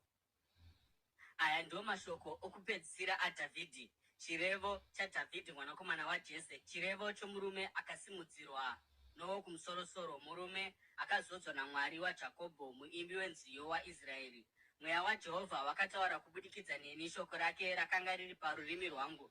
Mwari waIsraeri akataura, Dombo raIsraeri akati kwandiri, kana munhu achitonga vanhu mukururama, kana achitonga mukutya Mwari, akaita sechiedza chamangwanani pakubuda kwezuva, mangwanani kusina makore, sokujeka kwezuva shure kwokunaya kwemvura kunomeresa uswa kubva pasi. Ko, imba yangu haisi yakadaro kuna Mwari here? Nokuti akaita sungano isingaperi neni, yakarongwa uye yakasimbiswa pazvinhu zvose. Ko, haachazozadzisi ruponeso rwangu uye agondipa zvose zvandinoda here? Asi vanhu vakaipa vacharasirwa parutivi seminzwa isingaunganidzwi noruoko. Ani naani anobata minzwa anoshandisa mudziyo wesimbi kana rwiriko rwepfumo, uye ichipiswa zvachose pairi ipapo. Aya ndiwo mazita emhare dzaDhavhidhi. Joshebi Bhashebheti muTakemoni akanga ari mukuru wavatatu, akasimudza pfumo rake achirwa navarume 700 akavauraya panguva imwe chete. Aimutevera akanga ari Eriazari mwanakomana waDhodhai muAhohi, somumwe wavanhu vatatu voumhare akanga ana Dhavhidhi pavakashora vaFiristia vakanga vakaungana paPasi Dhamimi kuti vazorwa. Ipapo varume veIsraeri vakadzokera shure, asi iye akamira akabaya vaFiristia kusvikira ruoko rwake rwaneta uye rwanamatira pamunondo. Jehovha akaita kuti vakunde kwazvo zuva iroro, uye varwi vakadzokera kuna Eriazari asi kundokutunura nhumbi dzavakafa chete. Aimutevera akanga ari Shama mwanakomana waAgi muHarari. VaFiristia vakati vaungana pamwe chete panzvimbo yakanga ine munda wakanga uzere nenyemba, varwi vavaIsraeri vakatiza pamberi pavo, asi Shama akanyatsomira pakati pomunda akaudzivirira, akauraya vaFiristia, uye Jehovha akauyisa kukunda kukuru. Panguva yokukohwa, vatatu pakati pavakuru 30 vakaburuka kuna Dhavhidhi kubako reAdhurami. Nguva iyoyo hondo yavaFiristia yakanga yakadzika misasa mumupata weRefaimi. Panguva iyoyo Dhavhidhi akanga ari munhare, uye hondo yavaFiristia yakanga iri paBheterehema. Dhavhidhi akapanga mvura akati, haiwa, dai mumwe andiwanirawo mvura yokunwa patsime riri pedyo reBheterehema. Saka mhare 3 dzakapinda napakati pavaFiristia vakachera mvura kubva mutsime raiva pedyo nesuo reBheterehema, vakaitakura vakaenda nayo kuna Dhavhidhi. Asi akaramba kuinwa, akaidururira pasi kuna Jehovha. Akati, ngazvive kure neni Jehovha kuti ndiite izvi. Ko, iri harisi ropa ravarume vakaendako vachiisa upenyu hwavo panjodzi here? Uye Dhavhidhi akaramba kuinwa. Izvi ndizvo zvakaitwa nemhare 3. Abhishai munun'una waJoabhu mwanakomana waZeruya akanga ari mukuru wavatatu, akasimudza pfumo rake kuti arwe navarume 300 akavauraya. Nokudaro akava nomukurumbira savatatu. Ko, haana kupiwa kuremekedzwa kukuru kupfuura vaya vatatu here? Iye akazova mutungamiri wavo, kunyange zvazvo akanga asina kuverengwa pakati pavo. Bhenaya mwanakomana waJehoyadha akanga ari munhu woumhare aibva kuKabhuzeri. Akaita zvinhu zvikuru, akauraya varume 2 veMoabhu vakanga vari mhare. Akapindawo mugomba kuchitonhora kwazvo musi uyo, akauraya shumba imomo. Uye akabaya muIjipita akanga ari Hofori, kunyange zvazvo muIjipita akanga ane pfumo muruoko rwake. Bhenaya akarwa naye netsvimbo, akabvuta pfumo rakanga riri muruoko rwomuIjipita akamuuraya nepfumo rake. Ndiwo akanga ari mabasa aBhenaya mwanakomana waJehoyadha. Naiyewo akanga anomukurumbira sowavarume vaya vatatu voumhare. Akaremekedzwa zvikuru kupinda ani zvake wavaye 30, asi akanga asina kuverengwa pakati pavaya vatatu. Uye Dhavhidhi akamugadza kuti ave mutariri wavaranda vake. Pakati pavaya 30 paiti Asheri munun'una waJoabhu, Erihanani mwanakomana waDhodho aiva muBheterehema, Shama muHarodhi, Erika muHarodhi, Herezi muPariti, Ira mwanakomana waIkeshi aibva kuTekoa, Abhiezeri aibva kuAnatoti, Mebhunua muHashati, Zarimoni muAhohi, Maharai muNetofati, Heredhi mwanakomana waBhaana muNetofati, Itai mwanakomana waRibhai aibva kuGibhea muBhenjamini, Bhenaya muPiratoni, Hidhai aibva kuhova dzeGaashi, Abhi Aribhoni muAribhati, Azimavheti muBharuhumi, Eriabha muShaaribhoni mwanakomana waJasheni, Jonatani mwanakomana waShama muHarari, Ami mwanakomana waShaari muHarari, Erifereti mwanakomana waAhazibhai muMaakati, Eriamu mwanakomana waAhitoferi muGironi, Heziro muKarimeri, Paarai muAribhiti, Igari mwanakomana waNatani aibva kuZobha mwanakomana waHagari, Zerekimu Amoni naHarai muBheeroti, mutakuri wenhumbi dzokurwa nadzo dzaJoabhu mwanakomana waZeruya, Ira muItiri, Garebhi muItiri naUria muHiti, vose vaiva 30 pamwe chete.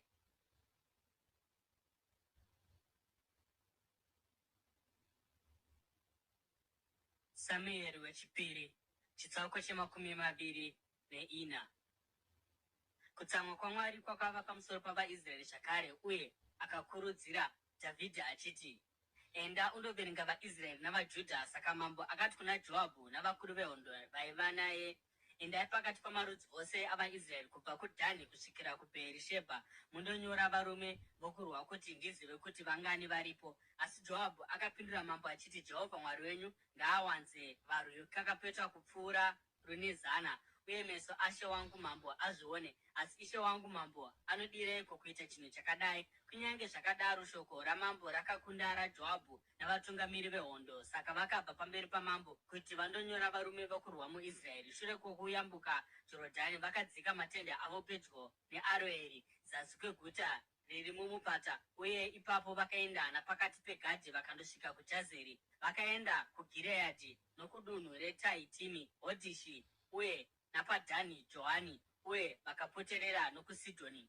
Ipapo vakaenda vakananga kunhare yeTire nokumaguta ose avaHivhi navaKenani. Pakupedzisira vakaenda kuBheerishebha zasi kweJudha. Mushure mokuenda kwavo munyika yose, vakadzoka kuJerusarema papera mwedzi mipfumbamwe namazuva 20. Joabhu akazivisa uwandu hwavanhu kuna mambo akati, muIsraeri manga mune 700 ezviuru zvavarume vakanga vakasimba vaigona kubata munondo, uye muJudha maiva na500 ezviuru. Hana yaDhavhidhi yakarova shure kwokuverenga kwake varume vokurwa. Akati kuna Jehovha, ndatadza zvikuru pane zvandaita. Haiwa Jehovha, zvino ndinokukumbirai, bvisai mhaka yomuranda wenyu. Ndaita chinhu choupenzi kwazvo. Zvino Dhavhidhi akati achimuka mangwanani, shoko raJehovha rakasvika kuna Gadhi muprofita, muoni waDhavhidhi, richiti, enda undoudza Dhavhidhi kuti, zvanzi naJehovha, ndiri kukupa zvinhu 3. Sarudza chimwe chete chazvo kuti ndichiite pamusoro pako.